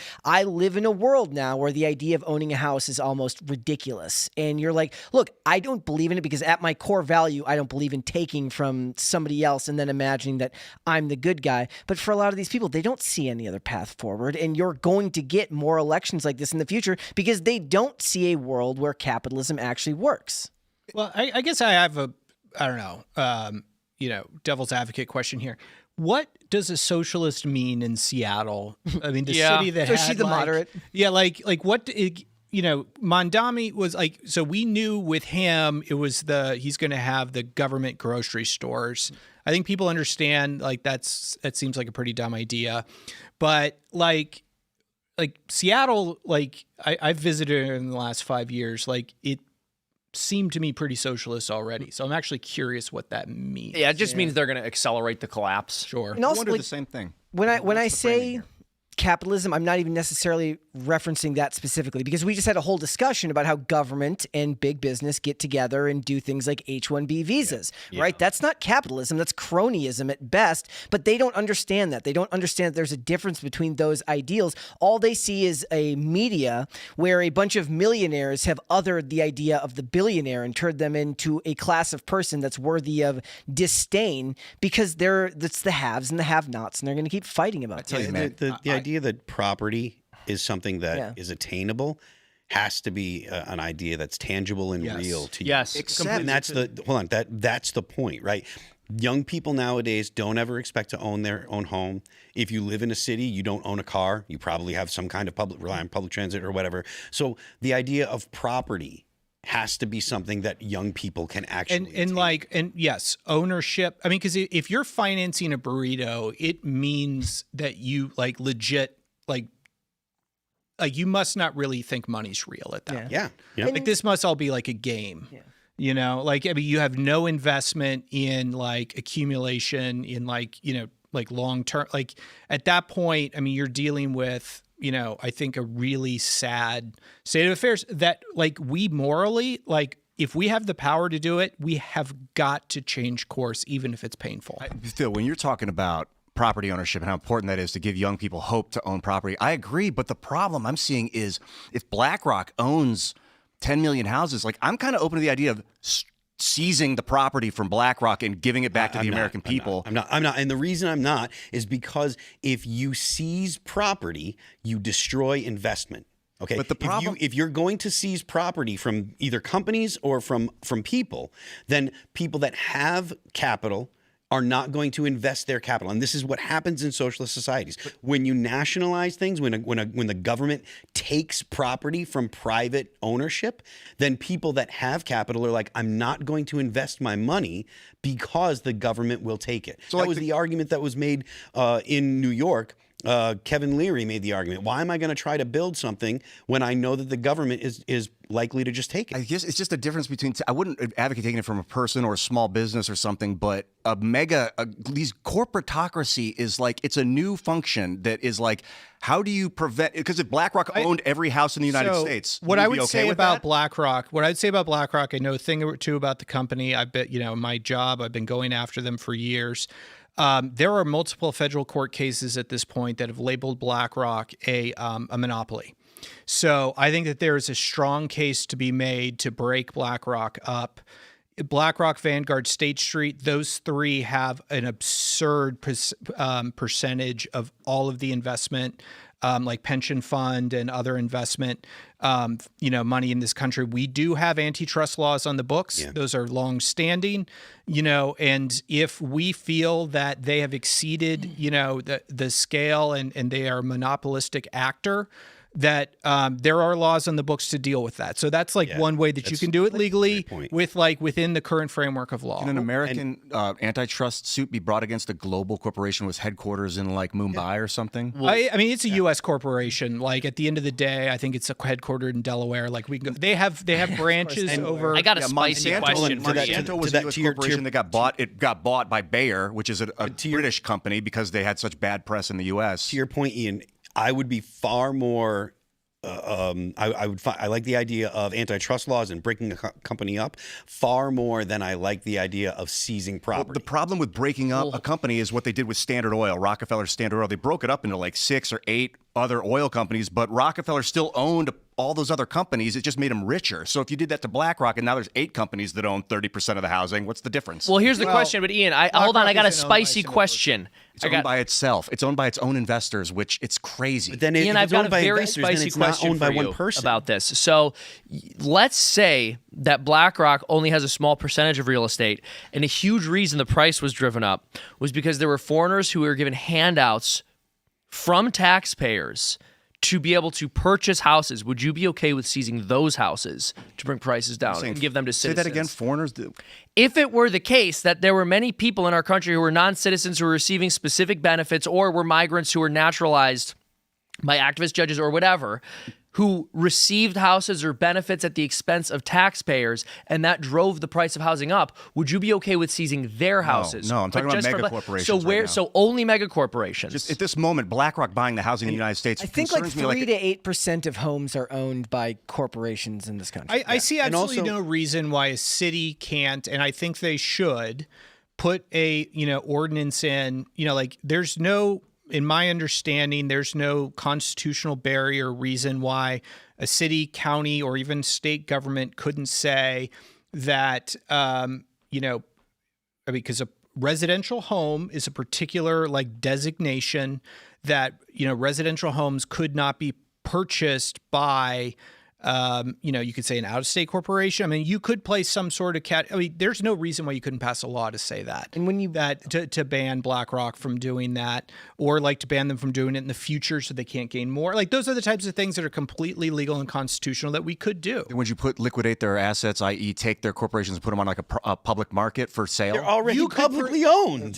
Take the houses from BlackRock. You could prevent and then them sell from them to the buying people cheap. anymore, which would if you prevented them from buying anymore, that would negate their entire business strategy, and they'd probably end up selling. And their strategy is to get to get a massive supply. Right. You brought up the idea of monopoly and breaking these companies up. Well, one of the things that David Zaslav said when the 2024 election was going on was that he wasn't talking about who he was going to vote for, but he did say that Trump was pro-business and pro-acquisition for companies. One of the reasons why David Ellison was able to make Skydance and Paramount a reality, and one of the reasons they're considered a front runner for buying Warner Brothers, is because that family has a strong relationship with Donald Trump, who is going to be pro-business and allowing them to merge their companies, even if there are actual monopolistic concerns there. So again, that's more him playing to his donor class than his base. And would you become one with the Borg? Would you become one with the demon to preserve yourself and the your way of Oracle, life? the Oracle demon, Larry Ellison. I mean, Ian, and Just also the mass conglomeration as the demon, when you talk about just BlackRock or just the big companies, I can't help but think of the fact that when the income tax was instituted, it was only 1%. You were like, no, we're not going to worry about small businesses and stuff, and we wouldn't take the property from them. But when the income tax was created, it was 1 or 2% only on the top earners. Now everybody pays 40%. Yep. So it's not a situation where you can just say, oh, this will actually be limited. You're saying the government is, if you allow the government to seize property just because, you're going to see the government trying to seize more property. the Intel, buying into 10% of Intel. The government just bought 10% of Intel. That's pure communism right there. That's not pure communism. the Pure government's not communism would supposed to be buy they take private all companies. of Intel and then all of the other companies. It's a step towards pure communism. You're saying the slippery slope. But the government has already done that. And the government has done that historically as well. Taking an interest in a particular industry because of national security is different than saying we're going to expropriate all of your property because you own too much. I think that BlackRock, State Street, and Vanguard are a unique formation on the planet that needs to be dealt with. It's not just a corporation. You could call it something other than corporation. They're hiding behind that term in legal function right now. But how can 3 companies own 22% of the stock market? Who owns those companies? Who are those people? Their names aren't even public. People sometimes. that own stock. So the people who owns them. I mean, so if you actually look at where's they're they manage something like BlackRock's 11 trillion now. It is pension funds globally. They have a massive, and pension funds are where all the biggest pools of capital on the planet are. Republican states have a couple $1 trillion of investment fund. You have California, New York, and other blue states are another $2 or $3 trillion. European governments, their pension funds are another $5 or $6 trillion. So I mean, like where the biggest pools of capital are literally public pension funds. And the funny thing about it is because none of the individuals who have their pensions really have any idea where the money's invested. It's just in a pension. So it creates this thing where like, yes, it's all like invested in the stock market, but none of the individuals who own that money understand it, which is why you end up with the situation that you described with Well, who owns BlackRock? The pensioners who have no idea what they own. It's a very weird situation. I do think, getting back to the point I made before, I think that there was a Houston judge earlier this year called BlackRock, Vanguard, State Street, essentially monopolistic actors. Mm-hmm. And I think we're in a situation where it's pretty clear, I think we do need to be calling for something like that. We have to, because otherwise we're going to see communism and socialism in an actual seizure of properties eventually. Right. Like if people are homeless on the street and some corporation owns 90% of the houses on a block, those people are just going to go break into the houses and squat and take them. So like we could do it, if we can do it legally and peacefully, I think that's important. Mm-hmm. I mean, if your argument is use a little socialism to prevent a lot of socialism, I do think that the situation will eventually devolve into socialism either way. Like Don't you think there's some level of regulation that makes sense? Pardon me? Don't you think there's some level of regulation that makes sense? Like you were saying, like we were saying, the idea of using existing antitrust laws, I'm comfortable with that. Yeah. Breaking up a company. Yeah. That I think that's something that's the realistic. multinational aspect that's new that makes antitrust laws almost malfunct. I don't agree with you. But domestically, they are effectively. There's like three actors that control a massive percentage of the market domestic. I think you can make an antitrust case for it. I'm not like an antitrust attorney. That's not my specialty. But my point is there have been judges who've referred to them that way. I think that I think that we need to. I think the American people need to start raising the alarm on that. Which would require, and the thing is, I think what the point is, like you're talking about a fast solution that's a little bit of socialism, but the problem is the slow solution, like antitrust, takes forever, and these companies have unlimited money to bury it in lawsuits. They're the only ones that have the possibility of taking on the U.S. government and possibly lawsuits winning. Recently. So the ESG pension fund issue, like there have been lawsuits that have gone against corporations on that. So I'm not a black pillar on this. I think we can solve it. But we need to actually we need to collectively start saying this, consistently. We need to raise that alarm. And there's a cultural issue around this here where, the young people who are upset about all these things, they go back and forth, especially on social media, with people from older generations who tell them to drink, make your coffee at home and you'll be able to buy a house one day, completely divorced from the reality of the world we live in now. Even if you're going the college route, what it costs to send somebody to college for debt that they're never going to be able to repay while they get their 50-year mortgage. Like I said before, there is so much blackpilling amongst the youth because they're every generation before them said we need to make the world better for our children, and the kids growing up now are being told by those that came before them, deal with it and pick yourself up by the bootstraps. Yes. And the reality is there was a time when that was good advice. They're operating in a completely different world. That generation is used to a completely different world where that advice made really good sense. It's like that meme, the world you were raised to grow up in no longer exists or whatever. That's true. There was a time when, yes, just setting aside some extra money from, luxuries you might have purchased instead could probably save you enough for a down payment for a house or whatever. That's not the case anymore. But we do really got to go to the next story. Okay, cool. We really got to go to the next story here. Oh. This is a fun one. A judge orders the release of 600 migrants swept up in ICE's Midway Blitz operating in Chicago. So we just saw yesterday that Trump was informing us that crime had dropped because, believe it or not, putting the people who commit crimes in cages stops them from being able to commit crimes outside those cages, and the socioeconomic factors didn't grab other people and force them to commit the crimes. But some judge decided that they were going to release a bunch of the people who were swept up in that blitz. And by the way, you might claim these things are unrelated and yes, this is Midway Blitz, but these are migrants and not necessarily people who are out breaking the law. No, come on. These are, in many cases, the same people. People who come into the country illegally, don't respect our nation's laws. We also know that most crimes are committed by repeat offenders, or at the very least, that a huge percentage of crime is committed by repeat offenders. And if you lock those people up, they stop. Or if you send them out of your country, they stop. But we're going to read the opening of this article. More than 600 people who were arrested by ICE as part of its Operation Midway Blitz in Chicago are to be released, a federal judge has ordered. District Judge Jeff Cummings issued the release order on Wednesday morning following a lawsuit brought by civil rights groups against ICE and a U.S. Customs and Border Patrol. I mean, in the civil rights regime is just insane. Literally anything anyone does to try to protect the country can somehow be called racism by someone, and they're going to claim it's a civil rights violation. This idea of the left calling everything racist when they don't like it, it has broader implications than rhetorical effectiveness or ineffectiveness once the words lose their power. This is actually something that's brought to a matter of law.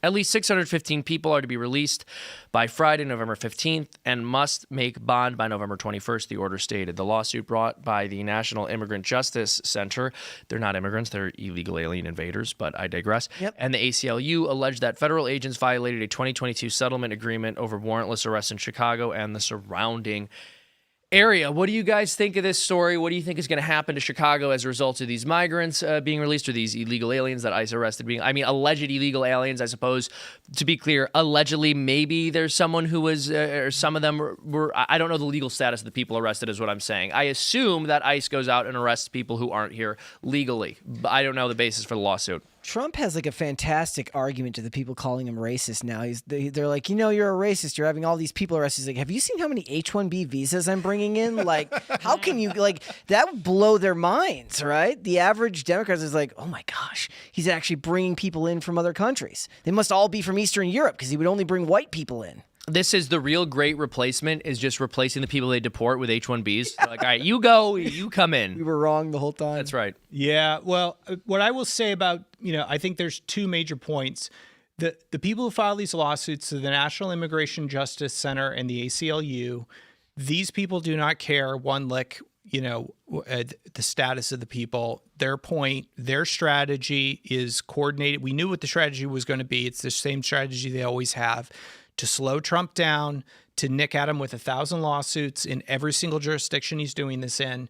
Their goal is to do this day in and day out to break down their resolve. And I hope Tom Homan and Stephen Miller and the good people in the Trump administration wake up tomorrow more fired up than ever to keep this going, because their strategy is to use the NGO swarm on the left that I bet we could look up and see a ton of government money going to the National Immigration Justice Center. We are funding our own demise here, and I think that we need to do a better job of keeping up the pressure. Well, one question I have is, when we're talking about the immigration issue and people who didn't come here legally, are they illegal aliens or are they just friends we haven't made yet? They're illegal aliens. It depends on what reality you step into. That's right. Different dimensions, there's different answers. Point. Yeah, I guess it's a fair point. Well, yeah, federal judge from alternate dimension rules that Trump must halt arrests of illegal aliens. Yeah, like you said, they're just going to do death by 1,000 paper cuts. They're going to try to prevent the administration from operating or governing with any level of effectiveness. It's very frustrating. Tell us all this time. I think I couldn't have said it better than you did. We just hope that some of the people in his administration who are known for being bulldogs actually stand up against this and get something done, because this is getting really ridiculous. Do you think there's justification for martial law in situations like this? I guess it depends on what you mean. Do I like the idea of martial law? No, but also, does the federal government have a right or role or responsibility to prevent states that are literally usurping the role of the federal government by disobeying its laws? We've literally done this before. Yeah. I mean, so we had some states in the South, not West Virginia, but other states, that decided that they didn't want to listen to the president of the United States, and there were some pretty big repercussions for that. Yep. One of them being, actually going in, that the entire 20, 30-year period of Reconstruction was an effort to resolve a lot of these problems. More recently, the 1950s and 1960s, during the Civil Rights era, we had Eisenhower, we had JFK, sent ton. I mean, he mobilized the National Guard, sent them in when they had cities that were doing things far less subversive than what Chicago and a bunch of these other cities have done. There's a ton of legal precedent for the president to do exactly what he's doing. In fact, to escalate it. And I guess that wasn't really martial law when they were sending the National Not martial Guard law, in. but using federal authority when cities were, just straight up, disobeying, federal law. Martial law, I guess I shouldn't soften that term because that would be like curfew at 6 p.m. If you're out, you might get shot if you're out after 6. That kind of energy. I don't want that world to be like that. I don't feel like it hasn't been that way since COVID when Tim Walz put in a curfew in Minneapolis. There's those videos. Do you remember these? No. Of the cops walking down the street during COVID, telling people to get back inside. In China, they had China and Minneapolis. Oh, did they? Yeah. And the hotline you could call to rat out your neighbors. Yeah. Yeah, man. That was only a few years ago. Yeah, exactly. I mean, nothing that Trump could do. I mean, I won't say nothing, all right? Because then I'll end up being surprised. But there isn't that much that Trump could conceivably do that would be more draconian than the COVID lockdowns. Yeah. I used to call them shutdowns because we never were forced to stay inside. They just told us to stay We were inside. kind of forced to stay inside in certain Some areas. They had curfews. I mean, the Democrats, they were, Newsom was arresting people going to the beach. Mm-hmm. They were actually doing it in the blue states. I mean, I think lockdown was appropriate there. Like in China, from what I heard, they would weld people into their houses, like literally lock them inside. So we didn't. Britain was, I think, there's been a lot that's been said about that, but in the UK, I mean, they had to download an app, and if they went more than 3 blocks from their house, they were only allowed outside their house for 90 minutes a day.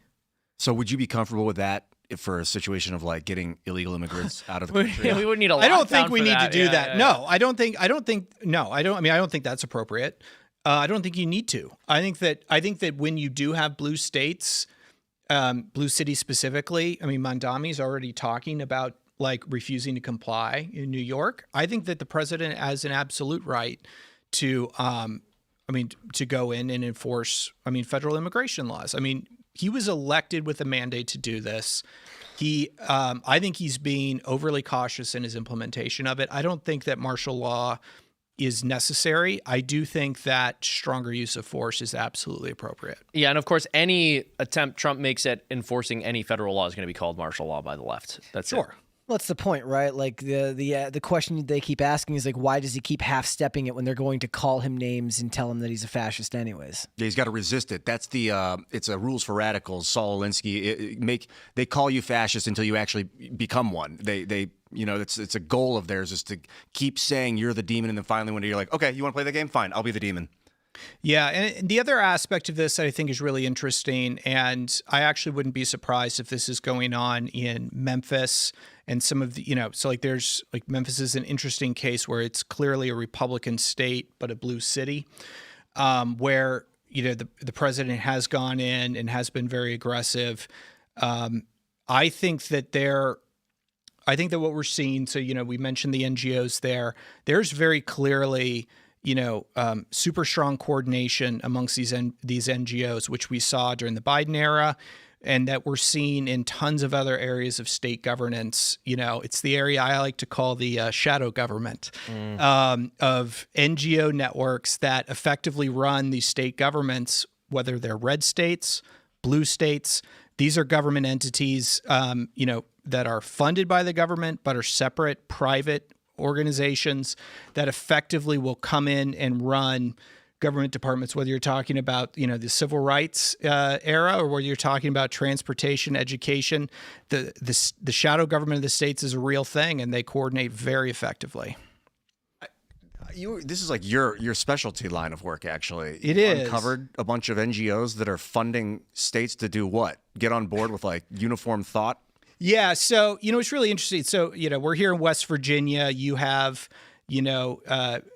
everyone knows California and New York are super liberal. People think that, Texas, Florida are super conservative. When you actually get into it, these NGOs that I'm talking about, the shadow government, which you can find on our website, stateleadership.org, these organizations that we itemize in here represent every single function of state government.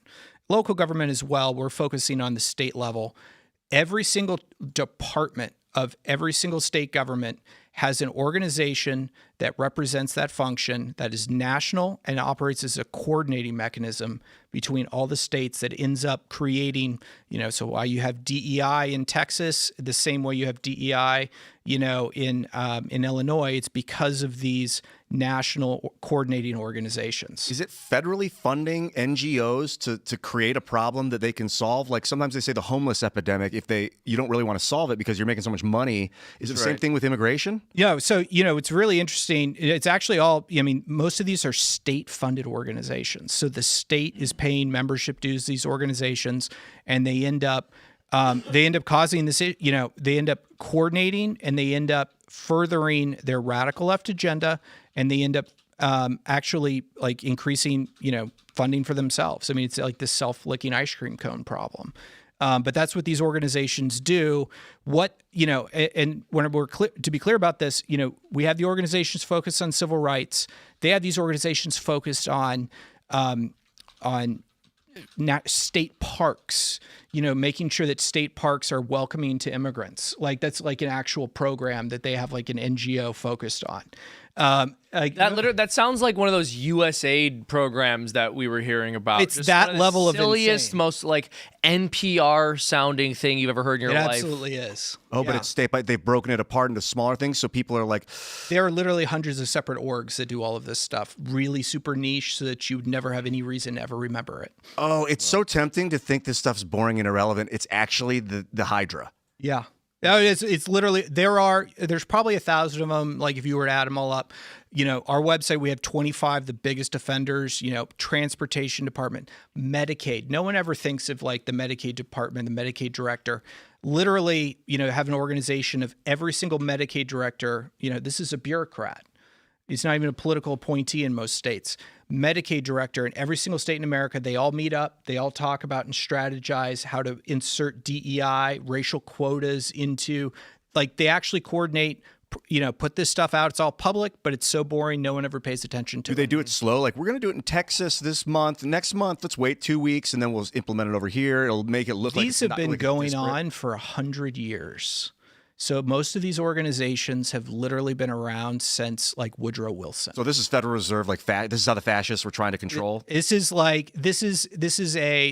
all progressive era organizations that were created by like Woodrow Wilson. It's like a super wacky history. What's the website? People are like stateleadership.org. You can download the reports right on the banner. And if you follow us at Red States Lead, like we talk about this every day. So like this, I nerd out on this subject all the time. So awesome.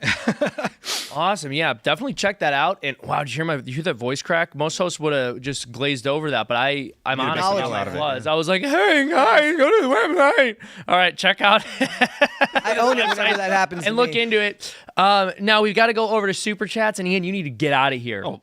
You need to Well, leave. screw you too. Leave out that door. I've had enough of you, Seamus. You smelly crap. Yeah, bro. It's Hey, everyone, mutual. I'm going to do Inverted World. Shane Cashman will be taking the night off. I'm going to be going live with Brandon Miner at 10 p.m. It's in 30 minutes, so check us out. If you stick around, if you're on YouTube, it's going to kick you over to that show. Of course, you got the after show with these fine gentlemen, but I think my charisma speaks for itself, sir. Oh! +1, -1. Win? Who's Did I gonna roll win? 20? Hey, guys, catch me on Inverted World Live. I'll see you later. Thanks, Seamus. Love you, big dog. Good seeing you.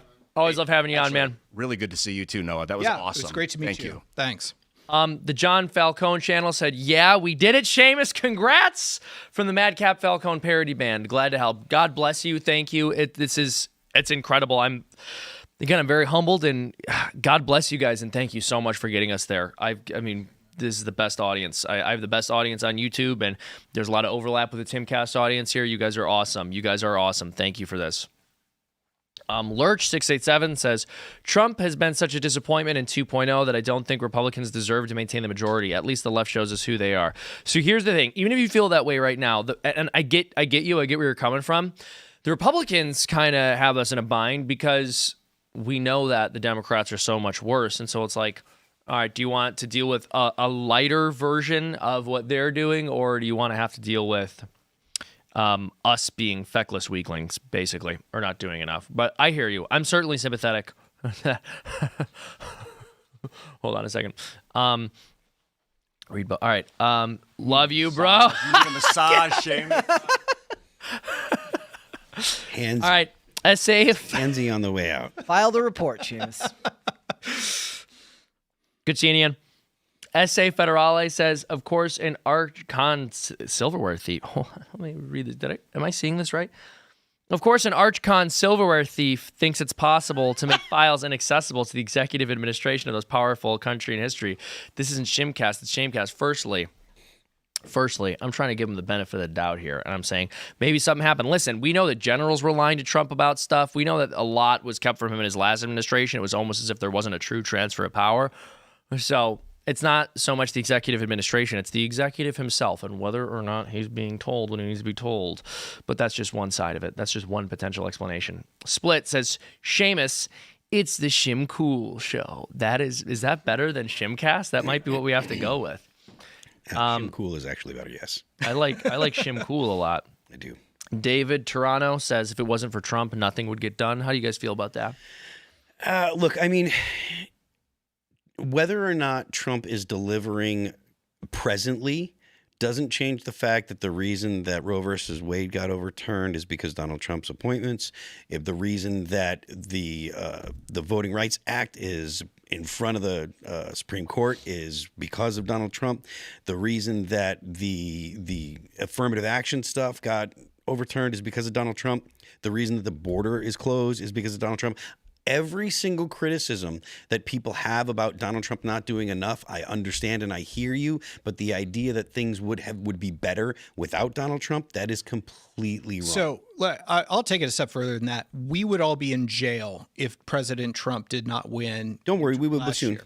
Yeah, well, maybe we will, but we would definitely be in jail right now if President Trump was not saved by God in Butler, Pennsylvania last summer. And or I guess summer before last at this point, but God bless Donald Trump. Before Donald Trump, we went through the doldrums, man. I mean, you remember the time of Romney, McCain, that was a miserable time to be a young Republican, and God bless Trump for doing everything that he can. I believe he's trying. Mm-hmm. Damon Walker says, I want Tim back. He's not coming back. He left. You think this is a fairy tale world? Tim's gone. You just get Stop what you thinking want. about him. This is Shimcast now. You're watching Shim Cool. Don't worry about it, okay? Cool. Grow up. Get over it. He's gone. He's not gone. The truth, You don't think he's gone? He's not gone. We'll just see about that. The truth, says the 400 plus Koreans, weren't building batteries. They were building the Hyundai battery factory. Huge difference. Americans can build a factory. I agree with you. And also, I know when you say Americans can build a factory, you mean Americans. Because you'll see these videos home inspectors will do of new builds where they show you what these alien laborers have made, and you go, ooh, that place is going to fall apart in a couple of years. Guy who was nailing in the screws. C says Kofef. Fair point. I agree with that. That was my favorite response to the 50-year mortgage. People just started Yeah, sharing that video, being like, "These houses aren't going to screws. last 50 years." Maybe I don't want to own a home. Sorry, I'm going through a couple more of these. Everything. So, Kick the Ball says everything we bring up, everything we bring up, the horrors of Epstein. We need to bring up the 320,000 children trafficked by our tax dollars under Biden. So, fair. And here's the thing. We don't want to engage in whataboutism. So we can just talk about Epstein with talking about Epstein. And we don't want to see the territory that this is like a right versus left issue. Like the left is one. We know how things were under Biden. Don't let them turn this into Epstein is Trump's dirty laundry. Now we have to talk about Biden's dirty laundry. It's all of their dirty laundry. But you're right. We should talk about what happened with the children moved around under Biden. I think we should get to the bottom of that. K to the Swiss says, Seamus, why didn't you talk with Andrew Wilson about the crystal prisons? It's a thing on the Crucible directly referencing your 2024 election outcome video. And then he has a thinking emoji. What is there to wonder about? Maybe I just didn't know that. You haven't caught me in some grand conspiracy. I wasn't aware of that. But thank you for watching. Thank you for being a fan. I'm giving you a hard time. I didn't know that he talked about that. That's funny. It's unfortunate it didn't come up. What's that? I got something to say for this one right here. Right here. Oh, sorry. We got to refresh. We're gonna read some more. That's why I stopped working. I couldn't figure out why I was doing that. Okay. Yeah. Don't worry. Like this one here. So should I read this? Eric Shaver. I'm not sure what he's saying. He says all these fake content creators love to hate on crime, yet they all skew their views for sponsorship, which is advertisement revenue fraud, exclamation point, exclamation point, exclamation point. Listen, you've made a pretty significant accusation against us with absolutely zero evidence. Secondly, even if that was the case, which it's not, this is ridiculous, but even if that was the case, when you're alone in the middle of the night at an ATM, you're not checking over your shoulder to see if someone is like violating an advertisement law. Okay. This is an annoying thing. When people bring Trump, when people go, you say you believe in law and order. Well, Trump's a felon, bro. When I'm talking about law and order, I'm talking about violent crime. I'm talking about the fact that people don't feel safe walking around at night in this country. And it's not because they are afraid that there's someone nearby potentially committing a campaign finance violation. Possible It's because they don't want someone to stab them. You're at the ATM and Tim is behind you, like talking about Beam Dream, and you're like, I don't know if he actually likes. Tim is the pretending Beam to like Dream. Beam Dream more than he actually does. Look, What's going on with this city? He's going to bed. He's drinking something else. I don't think he's drinking the Beam Dream, and that's not good. James Johnson says we need a federal law requiring proof of citizenship to rent our own property. I like that. Yeah. I like that one. I think that's pretty good. Yeah, and there should also be a situation where if you don't have some kind of proof that you're a citizen and you are renting property, the owner of that property loses said property. Yep.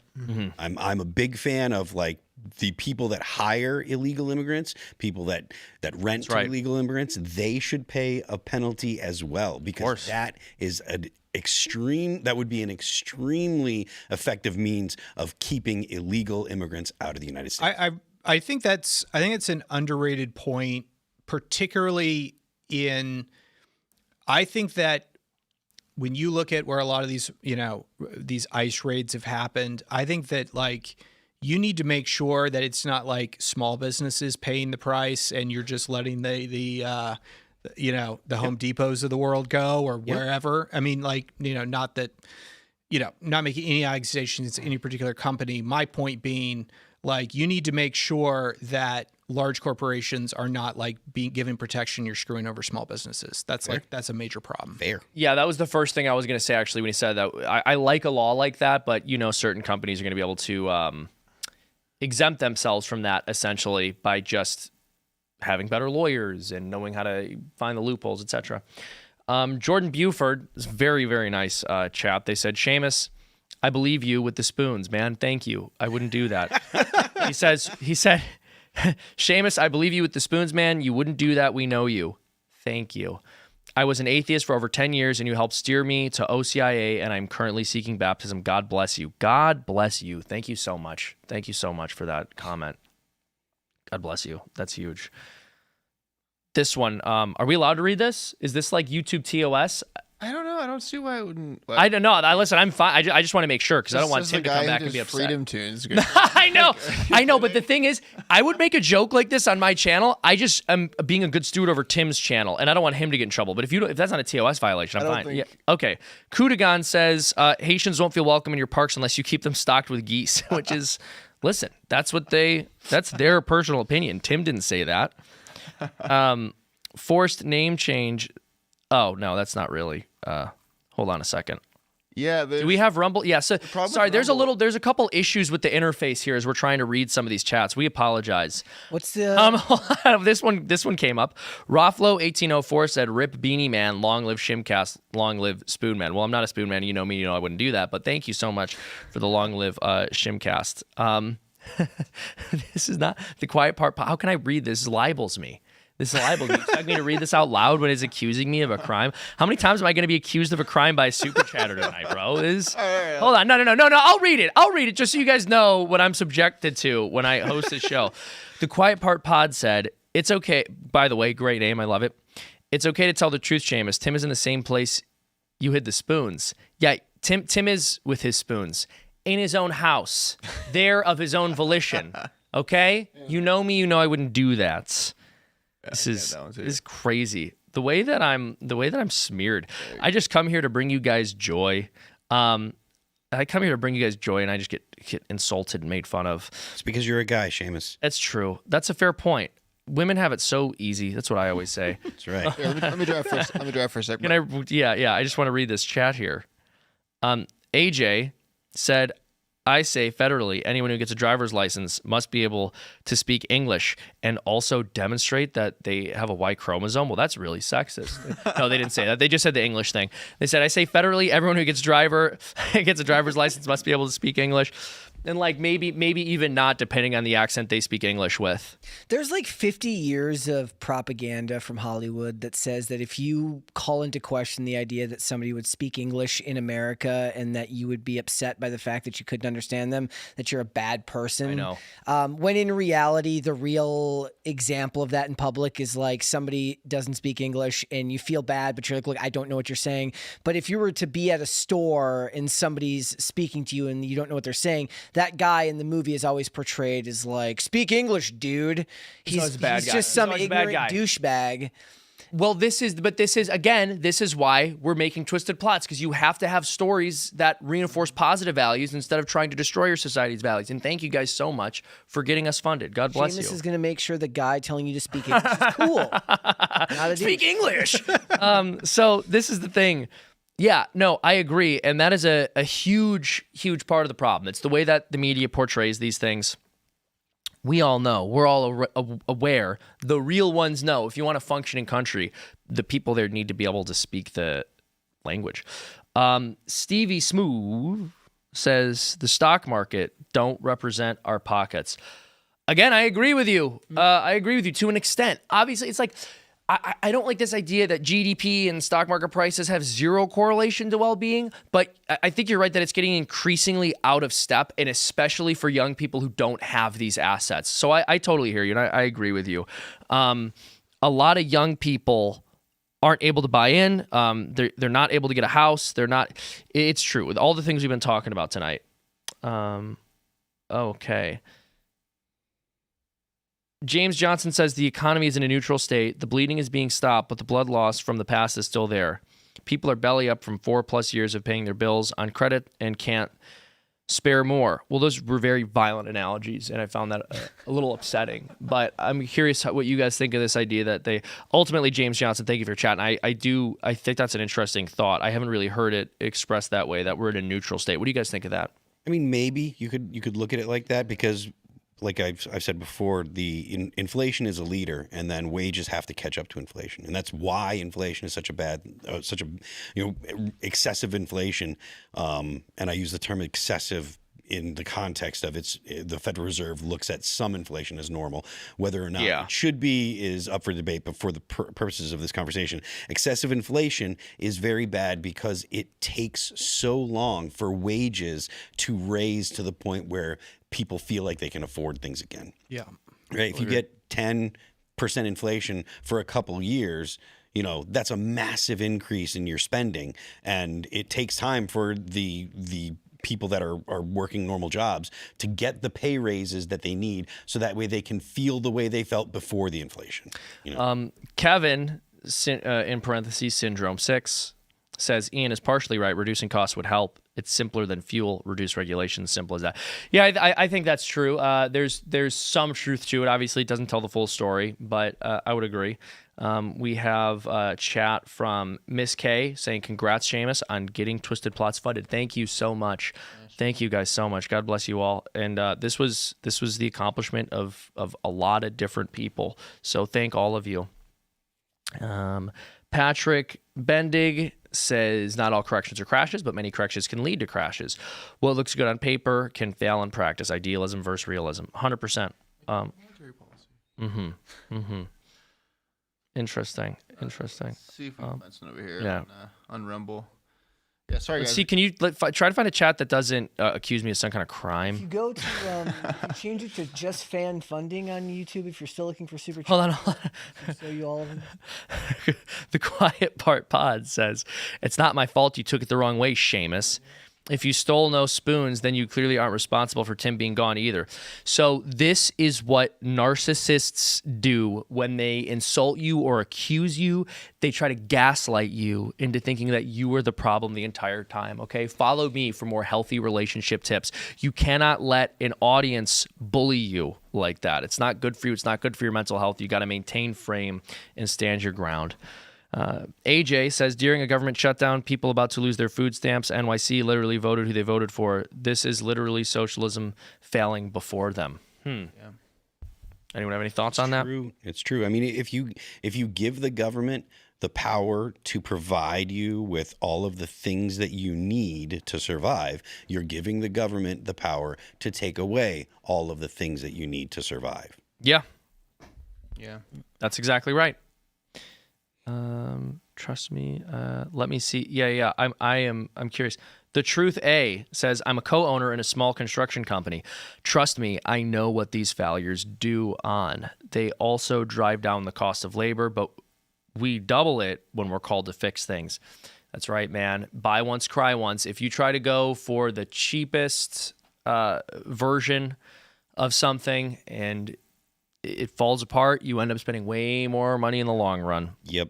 And we're just doing that on an entire economic scale. Rascal1223 says, Hood County, Texas veteran arrested by sheriff for posting a political meme. Okay, I heard about this a day or two ago on Inverted World. That's right. I don't remember the details of the story. I wish I had. I wish it had come to mind earlier so we could have brought it up on air and talked about it a little bit more. But just pull it up right here. Yeah, this is from the Texas Scorecard. After meme arrest, Hood County Sheriff solicits more social media complaints. Sheriff Deed's announcement comes days after a citizen was arrested for a social media post. Not good. Crazy, dude. Mm-hmm. So it's here now. Let's read this now. And what was the crime that he was arrested for? From what I heard last night, it's actually ridiculous that this person's arrested, but let's read this just to see if there's context in it. Yeah. Fact check, missing context.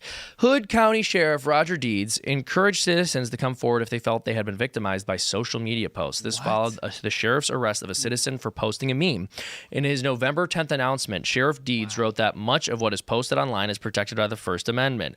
It's gotta have that. Bro took a trip to the UK and was just like, let's go. Yeah, let's do it. These acts may sometimes constitute a criminal offense, such as the example below from a recent notable case. All right, I hope you guys are ready for this because this was explained to me by a wonderful caller on Shane Cashman's show the other day, and it's wild. Deed cited Texas Penal Code 33.07, which criminalizes impersonating someone online without obtaining the person's consent and with the intent to harm, defraud, intimidate, or threaten any person. Last week, his office charged local activist Colton Krodinger with felonious online impersonation. So this is a felony. One of his bond conditions banned him from using social media. And from what the caller said, that's how he makes his living, is on social media.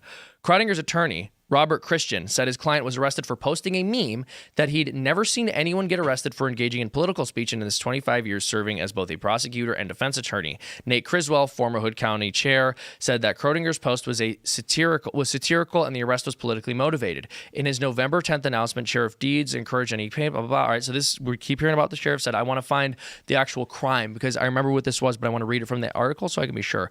What I was told by the caller was, as a joke, this guy photoshopped some politician endorsing someone they didn't actually like, and they're calling it felony impersonation. Let me double check. Let me see if this article actually mentions. It's basically what happens to anybody when they get caught holding up a sign, and then people just write different things. Yeah, exactly. They just write. Yeah, it's a meme. If that's the case, then the precedent was when what's his name was arrested for the Hillary Clinton.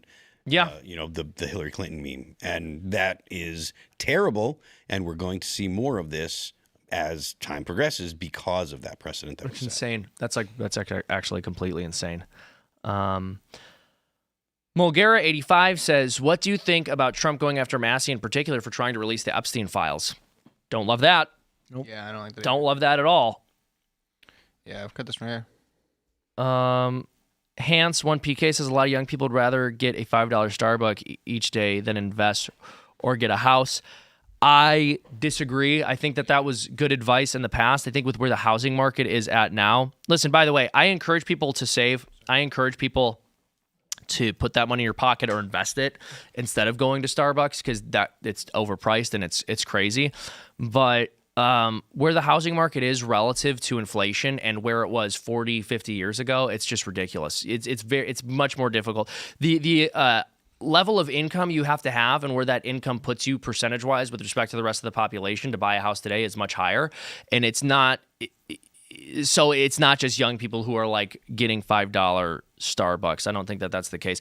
But by the way, it's hard for, again, I can understand that advice even just 10 years ago, actually, before the COVID bailouts inflated all the housing costs and interest rates went down to zero and the prices shot up. But I'm curious how you could hold to that opinion after seeing what happened to housing prices and interest rates in just the past 5 years. Because now the interest payments on your loan are significantly higher for the same house, but the house is also twice as much money. So do I have to not buy twice as much Starbucks? I don't get it. I don't get it. Yeah, well, I think like the real metric that you have to look at, which really shows just the insane level of the housing market, it's income, so median income to median house price. So you go back to 1980 and it was 3 to 4 times. Your house costs 4 years worth of salary. Now it's 9 to 11 years salary in some parts of the country is what, the median home costs. That's absolutely crazy. You can't not Starbucks your way out of that. Right. That's exact. That's the. I think that is the technical term. So what it's done to the next generation is you can't even visualize a world where you can afford it, and that's what you get with Gen Z. We've covered this on the channel. It's literally called treat culture. They're look, I'm never going to own a home. My life is miserable, so I'm going to buy a sweet treat because I have to have something to look forward to so that I don't come home and just die of depression. Well, right? I think that's when people don't have meaning, they seek out these short-term pleasures. Yeah, exactly. So I don't think it's the case that these young people are spending their money in stupid ways and that's why they don't have houses. I think they're spending money in stupid ways because they don't have houses, because they know that market is closer than it was. And it doesn't make the advice you gave bad. It doesn't make the advice to make your coffee at home and be frugal bad. It's not. It's absolutely good advice. And these young adults just got done spending $50,000 a year going to college. Mm-hmm. That's right. Graduating with $200,000 in debt that they have no prospect, and then they're not getting a job, even though they did what every boomer in the world told them to do, which is go get a STEM degree. I mean, because somebody with an H-1B visa is going to get the job. And to be clear, it's I know we dump on boomers sometimes. My parents are super awesome boomers. The reality is the advice that boomers are giving, it was good advice when they were growing up. That's the only advice you can give. You can give people advice for the world that they grew up in. The reality is that advice doesn't work anymore. Some of it does, but a lot of it doesn't. Little do you guys know, I just showed up here one day with my resume and I gave Tim a firm handshake and I was That's right. That's exactly right. He's like, I like the cut of this guy's jib. I'm going to hire him. Yeah, that, my friends, is what you can do in a healthy economy. All right, guys, it was great having you all here. We're going to head on over to the members only section in a moment here where we use bad words, and I know Noah's just waiting to rattle off a list of awful words and swears and bad language. But I'll let you speak for yourself first and sign out with whatever it is you want to sign out with and plug whatever it is you want people to see. Thanks, guys, so much. Thank you for having me. Noah Wall, State Leadership Initiative. Stateleadership.org is our website. At Noah W. Wall. That's Noah W. Wall. On X, and at Red States Lead is our organization handle. Would love to follow you guys. Reach out if we can help you make your state based. Guys, if you want to follow me, I'm on Instagram and X at Brett Dasovic on both of those platforms. Also, Pop Culture Crisis is live Monday through Friday, 3 p.m. Eastern Standard Time, which is, of course, noon Pacific. Also, I do an additional audio-only episode every Saturday at 5 p.m., the PCC Weekend Update. I collect a lot of stories throughout Hollywood and culture. break those all down and put them together as a special segment. It's usually about an hour and a half long. So on Saturday, as well as all the episodes, you should go check that out. Thank you guys for having me. I am Phil That Remains on Twix. If you want to check out the band is All That Remains. You can find us at allthatremainsonline.com. We just had a bunch of new merch drop. You can check out our music on Apple Music, Amazon Music, Pandora, Spotify, and Deezer. Don't forget, The Left Lane is for Crime. My name is Seamus Coughlin. I'm the creator of Freedom Tunes. I don't believe a civilization is going to continue to exist for very long if all of its stories are told by people who hate it, because story is the number one way that people learn about the world. And for decades, our culture has been chipped away with by leftist propaganda. And that's why myself and my team decided that we were going to step out and create something new and create something larger than we'd ever made before with Twisted Plots, a new animated anthology series which communicates a right-wing message, not through ham-fisted monologues or preaching, but good stories and funny jokes. I want to thank all of you for getting us fully funded, because as of today, thanks to your incredible generosity and the outpouring of support we've received, we are fully funded. We have passed that finish line. I believe we're at over 101% now. So if you still want to claim perks, you can go over and watch the pilot, those kinds of things, because it's still open for another day. But ultimately, I want to thank you guys. God bless you. This is huge, and I will see you on the after show.